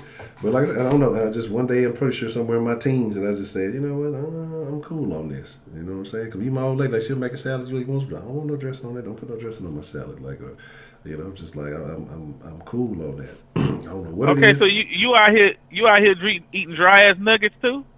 Now nuggets, I will get. I ain't gonna lie about that. With the nuggets, only make McDonald's nuggets. I'll get sweet and sour sauce. But like other nuggets, I'll eat them dry. McDonald's nuggets, I'll get the sweet and sour sauce. Other nuggets, I will eat dry. No barbecue sauce. No barbecue sauce. I don't really fuck with the barbecue sauce. What about your hamburgers? You eat your hamburgers dry too? Yeah. I mean, for the most part, like if I do put anything on them, I might put some mustard, and that's like a recent thing. Because I used to be a mayo person way back in the day. Then I went completely dry, and then every now and then, depending on the burger, I might put a little mustard on it. Wow. Fries with no ketchup? No ketchup. Don't fuck with ketchup. Really? Do not fuck with ketchup. Because to me, like, I don't know, something about like ketchup, it like covers up the flavor of the fries. Like, I ain't even taste the fries. I want to taste the actual fries. Like, the ketchup just is overbearing to me. So I can understand that, but it just, in my opinion, ain't nothing better than some fresh cut fries. I'm talking about when you start off with a sack of potatoes and you cut them hoes up yourself, put them hoes in that big ass bowl of cold water. Y'all know what I'm talking about. The people that cook, y'all know what I'm talking about. And then you fry them hoes in that grease, and then you come out the refrigerator with some cold ketchup and put that on some hot fries, nigga. Bruh, come on now. That's what I'm like. But the thing is, I don't know. Like I said, because I used to, when I was younger, I fuck with ketchup. I fuck with barbecue. Like, I don't know where the transition happened. Well, they got to be whole ass fries,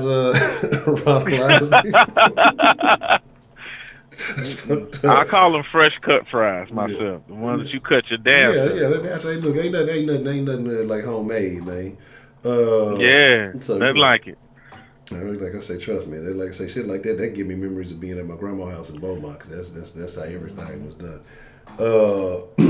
It's funny how the realest shit happened closest to the trio. You ever notice that, Honcho?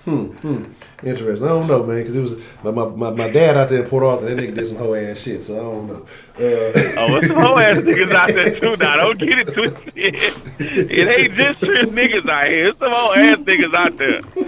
Trust and believe. Yeah, but I ain't gonna lie. Some of the coolest niggas I met. Like I said, I got a partner. He last I checked, man, he was locked up for murder, so he may be gone for good. But he from out that way. But like some of the coolest niggas I met came from out of PA. I ain't gonna lie, man. Like I say, it is very intriguing place. You know what I'm saying? So it is what it is. Look, Roger, stop all that hating, Roger. Yeah, you know what I'm saying? Me and Tree are cool, man. We just trying to figure some stuff out. And, you know, hearing y'all opinion on that stuff. I see that I got insulted on my nugget choice. You know what I'm saying? Kiki White pregnant with a 10-child. God damn. But yeah, man, like I said, I'm just, I don't know why. Like I said, I was thinking about that the other day. I was like, damn, I got a channel called Sauce Sports. I'm going to be putting sauce on shit. Because the liver makes it, because she love putting that fuck. She will not eat the shit without no ketchup. I'll be having the ketchup checker, you know what I'm saying? Even if we get like wings or something from Wingstop, she like to get the regular ass wings, but get she want a bunch of honey mustard. Like I said, you just want everything that's sweet in that bitch. Oh no, like, she from Wingstop? Yeah. She put sauce on wings from Wingstop? Yeah, which is weird. Like, oh no, she violating, Honcho. You need to hold her responsible. Goddamn, she fucking up. This last time we went, the other day, like I say, but it was not this week, but the week before the Atlanta game, we got some wings. This was probably the first time she actually got flavored wings because she got I think she got some barbecue wings this time. But normally she want regular wings with no flavor, and she want to dip them in that fucking honey mustard. I'm like, come on, man. Nah, she got to try them Louisiana rub. That's the best wings they got at Wingstop. Man, look, I'm a lemon pepper man, but I always get a couple of Louisiana rubs. Them hoes do be hitting. Like it's been one or two times I've fully committed to Louisiana rub, but it's lemon pepper is just my staple. But them Louisiana rub, it's like 1A. You know, 1B. Them hoes is right there. Them hoes good as shit. I can't lie. My old lady put me on them. That's the only lemon pepper wings I like. Because other places, when you get them, they either taste like that old lemon squeeze shit, that old fake ass lemon, the simulated lemon. Now, that shit nasty than a bitch, man. But for some reason, Wingstop, I don't know what the fuck they use, but that shit tastes good as fuck to me. Yeah. And I only tried them because of Rick Ross. I ain't gonna even lie to you. When he said that shit, I'm like, okay, man, I'm gonna try these hoes. I done tried these many places and I couldn't stand them. Nigga, that shit fucked my whole day up. I was like, nigga, these hoes, this is good. This nigga Broderick in here talking shit, man. I'm gonna remember that when it comes, wrench distributing time. You capping, Broderick. I see you, man. Look.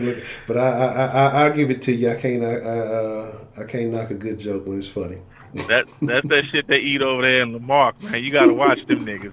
The niggas be drinking that muddy water, man. You gotta watch them niggas.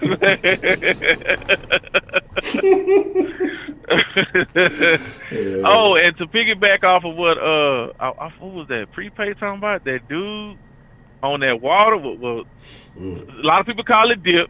You know what I'm saying? That was the other one I couldn't. We used to call it that water. Yeah. Like that's the way I've always known to call it. Man, look here. I see some niggas get some superhuman strength, bro, out of fucking nowhere. And them niggas, they look mostly like zombies, bro, like a soulless fucking just inanimate motherfucker standing in front of you, bro. And then like when they just commit to some shit, that shit is unreal. That shit, I've had to wrestle a couple of the motherfuckers down. I'm like, bro, can you niggas help me? Man, this nigga's strong for no reason. It's like when all the rest of your senses or whatever the fuck it is just tuned out. I guess that shit had you focusing on whatever. It's like, man, that's why I say humans got some other shit going on we just ain't fully tapped into. Because if the drug can make you do that, shit, if we really knew how to control some of this shit, we'd probably be further ahead than we are. But some of that shit, man, it's crazy. It's like, I don't know, I don't want to deal with this nigga. Like that cop said, I think they fired his ass though. But he's like, shit, yeah, when Lil Ray be going off that Sherm, who y'all calling? Yeah, y'all don't want to deal with that shit, huh? Because niggas don't want to deal with that shit. I remember him saying that, man, fuck y'all. Like, he was real though. I couldn't even get mad. I'm like, you know what? I can't argue with this nigga because he's spitting facts. Now, about the shooting of this lady in the house. Yeah. I don't think he intended on doing it. Okay. And I know, of course, this is purely conjecture. But I think the fact that he only pulled the trigger once says a lot. Because if you were really trying to kill a motherfucker, you're going to shoot him more than once. Yeah. I'm thinking it was just kind of like, he was probably scared, and it was just like a reflex. He saw somebody panicked and pulled the trigger all in one motion. Yeah. To me, that sounds logical. It could be the case, could not be the case. I don't really know, but that's just what makes sense to me. Now, I kind of feel indifferent, but it depends on the circumstances, on the people who called the police in the first place.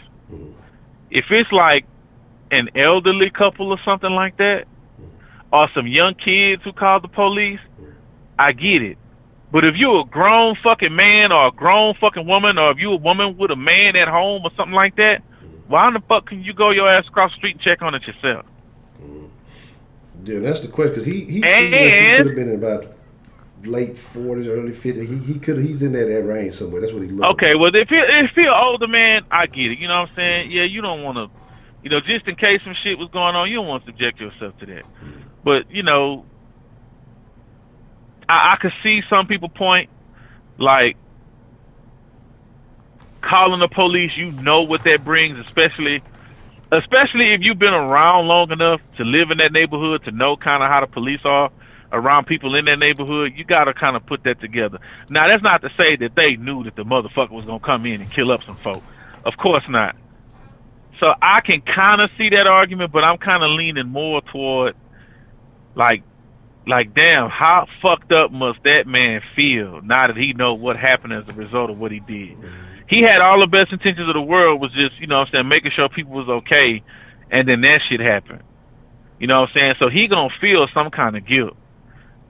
I mean, especially if something that I did directly led to, whether it was intentional or not, somebody's death. That shit will fuck with you. So I feel for him, but I understand the other way too, with the people saying that he shouldn't have called or some shit like that. I can kind of see that, but I lean more toward I just feel for him. And I also really feel for the nephew. Like, how fucked up must that be? You kicking it with your aunt, playing the game and shit, probably kicking her ass because she letting you win, or she don't even know how to play. She probably don't even know how to play, and then a few minutes later, she get up to go check some shit. You hear a gunshot, and your life has changed forever. Like, there's some shit you'll never forget, and it's just like, that's the situation fucked up all the way around. And I agree with Rashida. If you going up to check somebody, man, you just pull up at the fucking driveway. Come knock on the door. Hey, it's the police. Is everything all right? And if you don't hear nothing and the door is open, that's when you draw your gun and go see, okay, maybe something's wrong. But at least be vocal. Why would you go around the back? It seemed like he treated it more like it was something going on than he was checking to see if people were okay. Because if you go in a situation to save somebody, you don't pull your gun. You use your eyes and your ears to try to, see what the situation is. So, yeah, that cop just used bad, terrible judgment and has a complete lack of common sense. Just in my opinion. That's just not common sense. Yeah. And that's kind of where I look at it, because like I said, it's just, I don't think it's necessarily a racist situation. I think he was... No, he may have been uncomfortable. He might have been, might have been tense in the situation. Again, like I say, I could see it, and that's why I say I was questioning how it was reported to 911 and how they relay the information. True that. And also, I also partially agree with prepaid, and then I'm gonna take it a step further than prepaid. He might have just came from some kind of fucked up other call and still had that shit on his mind, and he just wasn't clear about, doing this. I don't know. I mean, it's so many things. So I see where prepaid coming from with that argument. They put up with a lot of shit. And of course there's a lot of shit that don't go reported. But here's to sum everything up, prepaid. I understand your stance. And I agree with your stance that not all police are bad. But all we saying is not all people are criminals. So the same way you want the police to be treated like, they the good ones, the people want to be treated like they're not criminals. Not every call you get is going out to investigate a criminal. Like you said, they're going to investigate. Not everyone is to investigate a criminal. Sometimes you get calls to go save people. That happens a lot too. And the danger might not be another person. It could be all kinds of shit. So it just depends, man. I just think people would just, I wish there was some kind of class or some kind of, I would even say, a drug that you could inject people with, to where people just use their fucking brains. The world would be a better place. I think people, if just people would just think, bro, the world would be a better place. Stop all this feeling shit and use your brain. Yeah. And that's what it is, and that's what I say. But I think that we got a problem now, like I say, with everything that just goes on. We can talk technology, we can talk all this thing, that people don't ever put themselves, they don't put the shoe on the other foot. They don't ever really, it's just their perspective only. And I think that's kind of the problem that we have.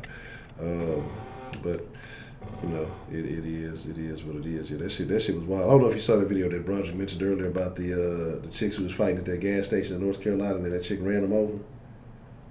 No, I didn't see that, but shit like that I laugh at, because I'm just like, look, when you go out there and you act like that, you get portrayed like that, that shit types of happen. Shit like that tends to happen. When you go into a fucking Dollar General, prepaid, Lord have mercy. Oh, man.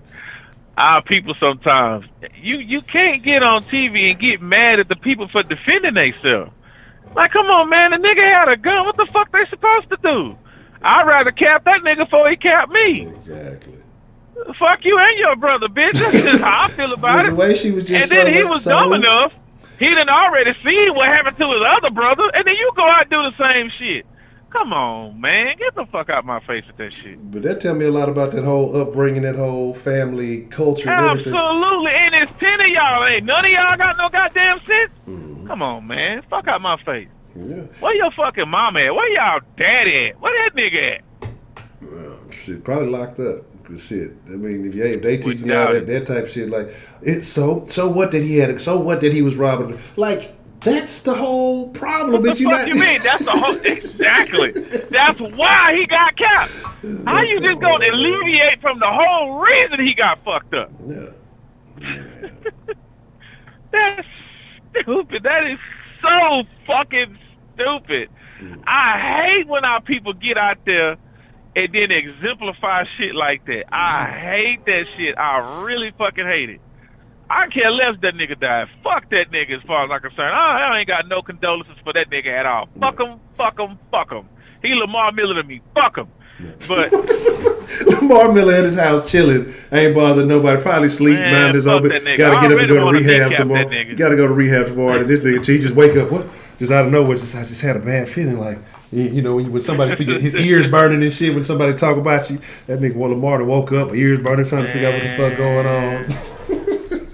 Jay Dizzle won't let this nigga make it. Holding my team back. Hell no. Nah. Didn't he put J-Jo in the boat? I don't let nobody make it. Hey, you ain't learned that yet, Honcho. I don't let nobody make it, man. Nobody gets a pass. You did, man. Look, ain't nobody get no love, man. That's tough, man. You fuck up, I'm on your head, man. That's just me. That's the way I've always been. You do good, okay. Now let's see you do it again. I'm just like that, man. I don't know why. I'm just wired that way. They be like, damn, you can't just enjoy it? No, because I want it to be better. I'm a perfectionist. That's tough stuff, man. That's tough stuff. But anyway, you need to get more than 3 hours of sleep a night, and I'm sure these people in here probably hanging on. Miss Grace probably done fell asleep.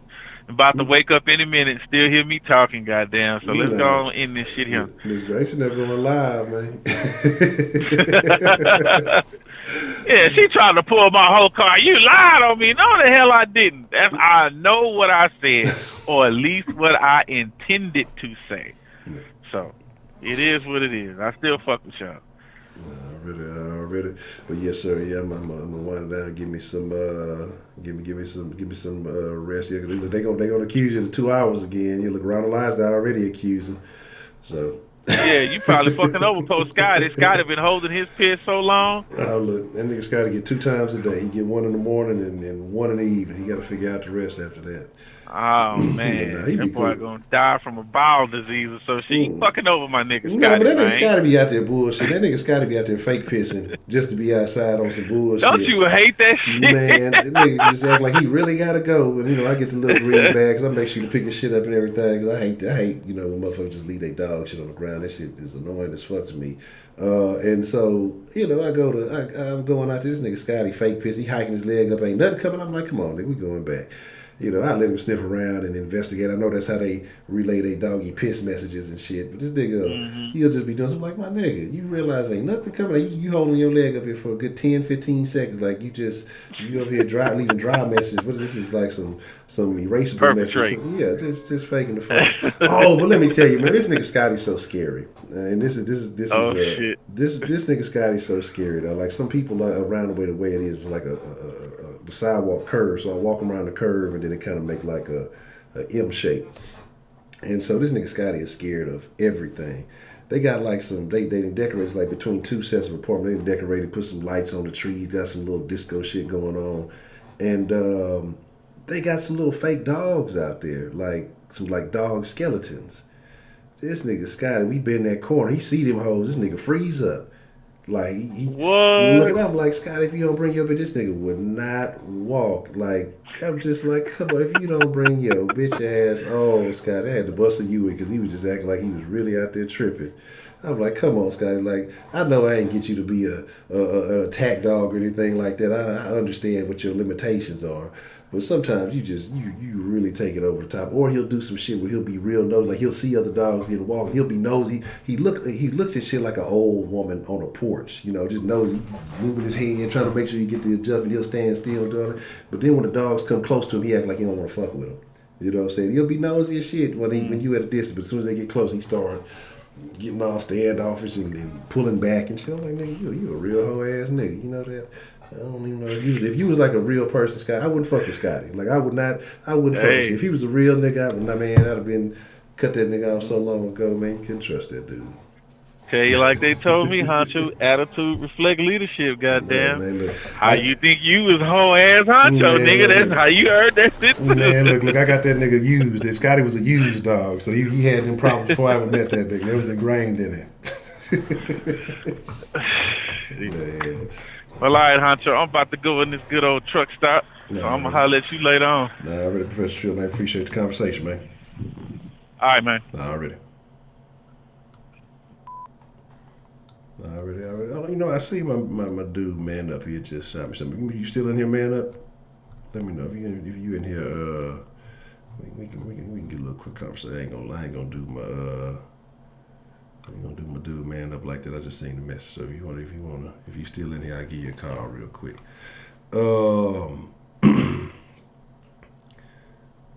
Broderick, like I said, remember that when it comes time. Look, first we got to get some more. So I'm telling you, look. For some reason, this channel has been stuck in the 120s, 4,120s for a couple of months now. Now I know part of it is not doing as many of the short videos, and like I said, I promise I've been just trying to get some formats for that to get that rolling, because I want to change a bit that I'm finna hit you right now, Man Up, and because I got a format in which I've been working on trying to just get the look right. Because I want to be able to, bring more information and, commentary plus information. I might have to bring up the other screen. Hold on 1 second. But I'm going to dial you up right now. Matter of fact, let's do it like this.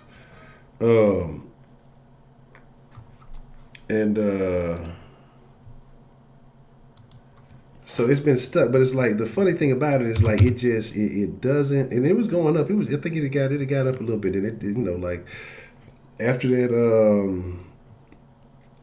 it was right after that pro-black video, especially when it like broke in half. So certain people only saw like the second half, and they swore I was talking about giving white people more favoritism than black people and all this other shit. Like, you got to watch the entire thing. Whenever you ever saw me start a video off on the phone already, but it is what it is. Shit happens. You can't expect people to, properly investigate things. This is YouTube. Attention spans are short.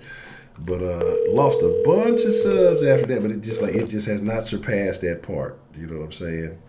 So But here's the thing though. But like even with the live stream, they don't really get a lot of push, so I have to do more. I gotta do more short stuff because YouTube actually promotes those. What's the motherfucking deal, man? What's on your mind, man? Man, I know you're trying to get you some sleep, man. So I want to say I appreciate you giving me a call, man. Yeah, it's all good. But I came back in, man, and I heard you and Jay Dizzle talking. Man, y'all motherfuckers cracked me the fuck up, dog. Y'all talking about the screw CDs and shit. Like, man, I used to jam that shit too. Back when it was DJ Paul Wall, you know what I'm saying? My motherfuckers don't know that shit. I was, jamming that shit. And it was also DJ Slim Thug too. You know what I'm saying? He was doing that shit too. But I remember that shit, dog. Motherfucking Screw used to sell that shit out of his house and shit. Over there on the south side and shit. I remember all that shit, dog. But man, y'all motherfuckers, y'all hit on that shit talking about the damn wings and the sauce and shit, man. I'm just like y'all, just like you, man. I don't fuck with no ketchup, none of that shit. The only time I put that shit on, man, if the shit just needs some flavor or something. But yeah, man, I just wanted to chop it up with you a little bit, man, because you know what I'm saying. I got off work early today, so I said I'm gonna see what Honcho up to, dog. See what y'all talking about and shit. Okay. So what's your preferred wing spot, man? If you got your choice of place to get wings from, what's your favorite spot? Shit, my damn refrigerator. Shit, my goddamn refrigerator. Fuck that shit. Oh yeah, that's what I want to say. It slipped my mind that fast when I saw it in the chat while you and Trill was talking, man. One lie, only one lie. If you still in the chat, man, how in the hell you gonna sit and say Jay-Z made Beyonce? I'm not a Beyonce fan. I'm gonna say it right now. Fuck Beyonce. But how in the hell you gonna say he made Beyonce? That motherfucker ain't. That big lip ugly bastard ain't do shit. She only got with that motherfucker because he got money. That's it. I know y'all gonna say she got her own money, but you already know she got with that motherfucker because he got money. That's it. That motherfucker, man, how in the hell you gonna say? Man, come on, man. Ain't nobody trying to disrespect the East Coast music, man. People just stating their opinion and shit, dog. Come on. You know, my favorite rapper from the East is Eric B. and Rakim. Shit, so that's it. So I like some East Coast music, man, but it's only some of that shit I can fuck with. I don't even like Jay-Z, to tell you the truth. I never really liked his music that much. There's only a couple of his songs I liked it, but that was it. But yeah, man, shit. But yeah, man, y'all talking about buying CDs and shit, man. The last CD I bought was that Scarface, Deeply Rooted, and I only bought it because it was Scarface. That's it. Other than that, man, I haven't bought no damn CDs in years, man. Shit, because everything is goddamn on your phone and your TV and cars and shit nowadays. So fuck it, might as well. Oh, you got somebody inquiring how they can buy some the Man Up's World's Greatest Cookies. Hey man, hey, if y'all want some, man, just send Honcho y'all email and shit, and he'll get it to me, and I'll get with y'all, man. Already. Yeah, man. So that way, you know what I'm saying. I appreciate you, man. So that way we can get this shit going, man. So I know I sound all kind of tired, sleepy right now, but man, I had to come on, man. See what you was talking about, man. I heard you and Trill talking, man. So I'm like, oh man. Yeah, I saw this picture that Sweetberry sent, and it was terrible. And I saw your message there, so I said, I ain't gonna leave you hanging, man. Let me hit you up and see what you got going there. I ain't gonna hold you up too long, man. I just want to get on here, man. I ain't gonna lie, I just want to feel a little special. That's all. It's all good, man. It's all good. You know how it is.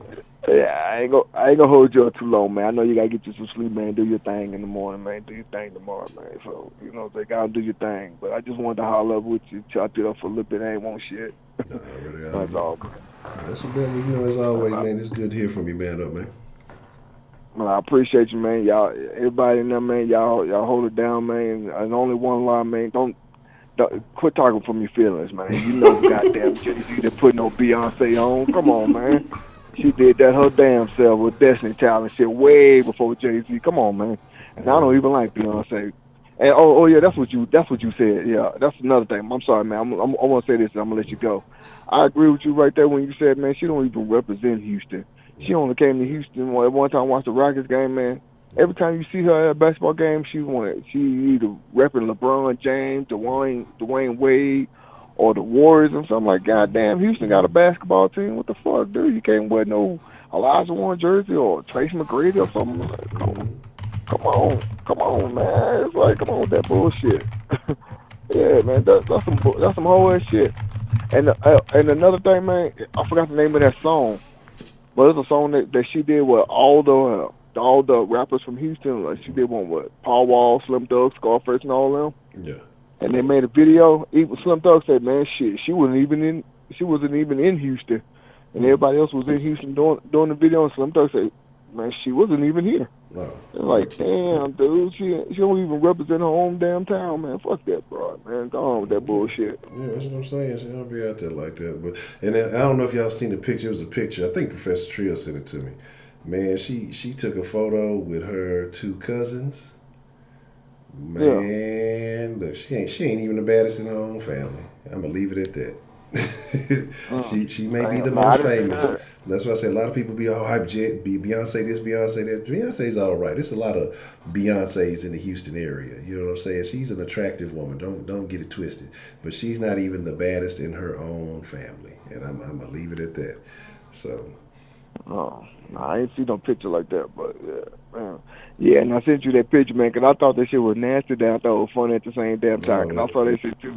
How the fuck you come from 24-hour fitness looking like that? Yeah, that's what I say. That's what I say. Motherfuckers be faking the fun. Don't be working out not a lick, but acting like they be just doing that shit for images. That motherfucker went, bought them fucking workout pants fresh. Left from the workout, left from that stuff, went to the front of 24-hour fitness and walked back to the car, got it recorded. So it looked like she was doing. So that motherfucker ain't step a foot into 24-hour fitness. All right, Miss K. Grace.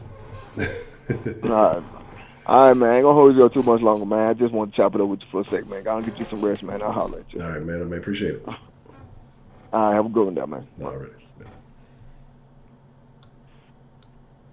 All right.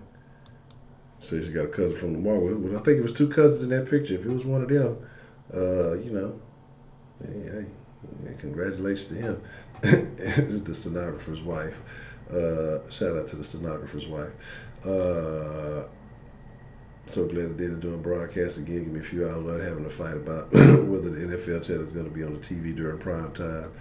Hey, I be debating whether or not to do the dens on football nights. I wasn't going to do them at first, but hey, you know what? Everybody ain't, I only care about the H-Style, and I can catch the highlights on the rest of them. But yeah, man. I mean that she ain't even the baddest in the family. I mean that you can't compete female pimp. That's what that means. You ain't got nothing on it. Fucked up. Y'all gonna stop spreading this false narrative about my boy, man. Y'all just act like my boy really don't be out there playing no defense when he's one of the top defending guards in the league. Y'all just don't want to let my man make it. That's them media narratives. You know what I'm saying? But here's my thing, man. If y'all haven't seen that, like I say, that CNN exposed CNN thing, that video from Project Rich, I think you should watch it because it was super funny. Because this weekend, exposed CNN was trending, but Twitter deliberately took it off when it was trending more. So if you typed it in, it wouldn't show up. They'd have exposed Fox and all this other stuff. And the reason why I'm talking about this is because, excuse me, it's just to let you know, big media is out to paint a narrative to you. But like I say, if you watch that video, it's about a 20-minute video. It's pretty interesting. You should definitely check it out and see what it is. You say a $40 million mansion in there. Well, that's what I'm saying. She ain't repping for the city. She ain't repping for H-Town, man. That shit sound good. We love, motherfuckers around here love to claim her. You know, it is. It's where she got her roots from. She Hollywood, New York, whatever the fuck she want to be.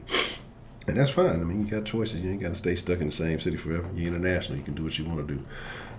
I really don't care because I'm not, I've never really been a big Beyonce fan like that anyway. You know what I'm saying? Like, and they ain't never really been my baby. But I will respect the work that she puts in. She is, I don't know about them performance y'all talking about, but, I know that she works hard and she put in a lot of work to perfect her craft. you know. But I mean, I ain't got nothing to say. Like I say, obviously, when we used to argue Beyonce or Alicia Keys, I was always Alicia Keys fans because I thought she was a better singer. Then she eventually got thick, so hey, hold up. But then she's a home wrecker, so I had to leave Alicia Keys alone. Man, let me get my ass up out of here and get some rest. But I appreciate all y'all for coming through. Again, I'm trying to decide. I got 2 or 3 topics I want to talk about. There's a lot of things I want to start discussing. But we will go from that. And that's the trash part of it. Oh, the trash one reading part of it. It's like that's the thing about it. Yeah, it don't have to be good. Once you didn't put in enough work, people will just fuck with you for whatever.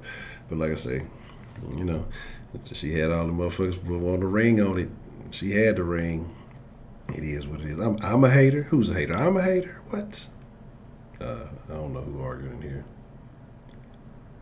Oh, you talking about? You talking about whatchamacallit? Who was that? Somebody was talking about the only reason people like that last album, or I don't know if that was her last album, but the one album, because she was just talking about all her relationship issues. Excuse me. Good grief, I'm gonna start sneezing too much here. I mean, I gotta slide about this thing. I'll shut up, female pimp, because you know you over there busting it open for the plumber. You know if Jay-Z came through, talking about yo, you be all on that shit. And he brought you a bootleg DVD, you definitely be on that shit. Appreciate you coming through, Dita Gamble. But yeah, man, let me slide up out of here, man. I appreciate each and every one of y'all. It is an honor, a privilege, a pleasure. Shout out to everybody who called in. Thank you all. But I'm finna take my ass to bed, and we'll be back at it tomorrow. Same day and time, same day and channel, and we'll be discussing a lot of things. But with that being said, y'all be cool like y'all be cool. I'm out. I think I'm out. Am I out?